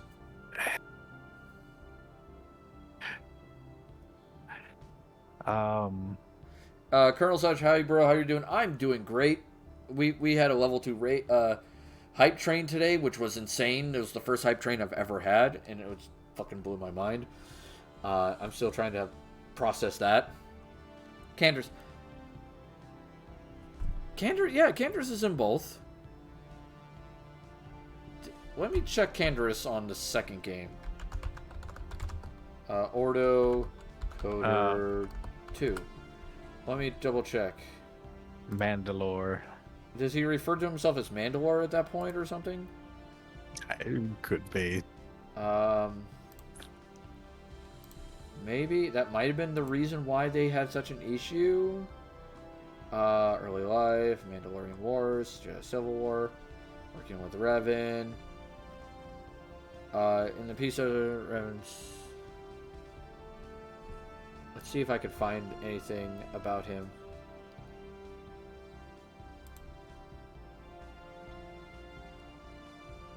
From some areas, people are caught by surprise, assuming it was meant to be a plot twist that Candace ends up becoming Mandalore. Aside from fucking. Okay, I'll stop. Aside from a little filter to represent his helmet, his voice hasn't changed in the slightest. I think he even outright mentions Clan Ordo. Yet people have called it a reveal when Visus mentions his name. Yeah, I mean, the voice is the exact same voice actor in everything. They don't voice modulate him at all. Yeah, it's not that much of a spoiler, really. Yeah, I wouldn't call it that much of a spoiler. If someone got really upset about that kind of a spoiler, I mean, I don't know. I'd be like, relax, but like at the same time, I'd be like, one, is there the no spoiler tag on their channel? If it's their channel. If you're on their channel, and two, like, is this their first time playing? Did they not play Coder 1? Yeah. I mean, if they didn't play Coder 1, then why are they playing Coder 2 for one? And two, if they had played Coder 1, how did they not realize that it's the same voice? I mean, like I said, I told her not to come back to my channel. Warning me is one thing. Muting is basically treating me like a troll. So she came to your channel. Wow. Oh, yeah, that's no bueno. All right, let's see who we got on. We got Skulker, who's playing Call of Duty, Black Ops, Cold War. She's playing it with a friend. She tends to glitch hunt. So her and her friends are all about glitch hunting. We got Red Panda Docs doing Destiny 2. What else we got on here? Oh, Jesus, everything just moved around on me. God damn it. Let's see. Cynical Silo's playing Vampire the Masquerade Blood Hunt. Azure DeBlaze is playing Final Fantasy 14. Someone's playing Fortnite. Artemis Harp P is playing Dragon Age 2. See who else I got here. There's some Destiny 2. Arena Elf is playing Dungeons and Dragons. Melissa Denial's on, playing Assassin's Creed Odyssey. Thor's Dad Bod's on, playing Original Sin 2. Majora's Rose is playing Sims 4. Film Honors playing Stray. Alana or Mama is playing RimWorld. And that's what I got. Anything stand out to you guys? I'll take suggestions. I'm down for sending people wherever you like to go. Yeah. What are you guys in the mood for? I'm good with anything. As people figure that out. Let's get some things taken care of. Alrighty, right. See, I think I rated Melissa in denial recently, so I'll not do that.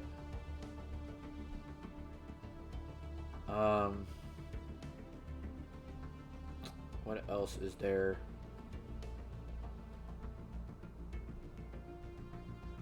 I mean, I could do Skullick. I haven't done her in a while. It is a first-person shooter, but like I said, she glitch hunts with her friends, and that could be fun. Yeah. Oh, they're in some sort of bright, colorful. What the fuck? Okay, yep, they're still doing it. All right, so we're gonna raid Skullick Stalker. All right, so it means if you are a follower, please use the following message when we raid her. If you are a subscriber, especially you new subscribers, you get access to this now. Please use the following message because you get access to the Food Goblin.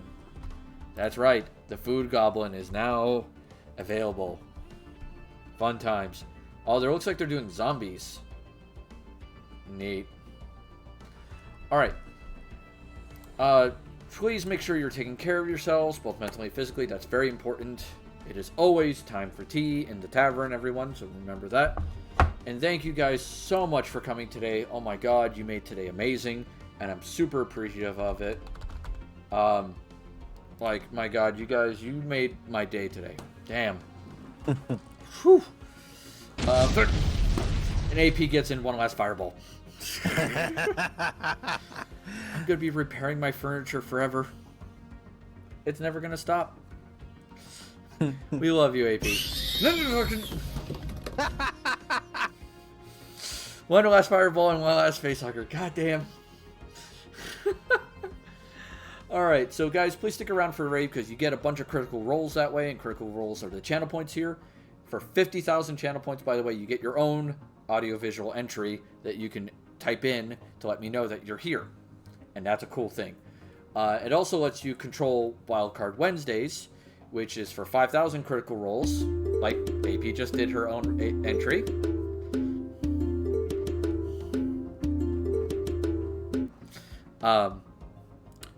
For 5,000 critical rolls, you can control what I play on Wildcard Wednesdays. It has to be on a list of the games that I own down below. And Gamera does his little guy. Some people are way over the top. Real Edmund, man. Okay. So, yeah, for 5,000 critical rolls, you get to decide what I play on Wednesdays. Just keep that in mind. So those are two options you have for your critical rolls. So let us get to the raid. Please stick around for the raid, and you guys have a great day. I hope to see you tomorrow for Wildcard Wednesday. All right, toodles. Poodles.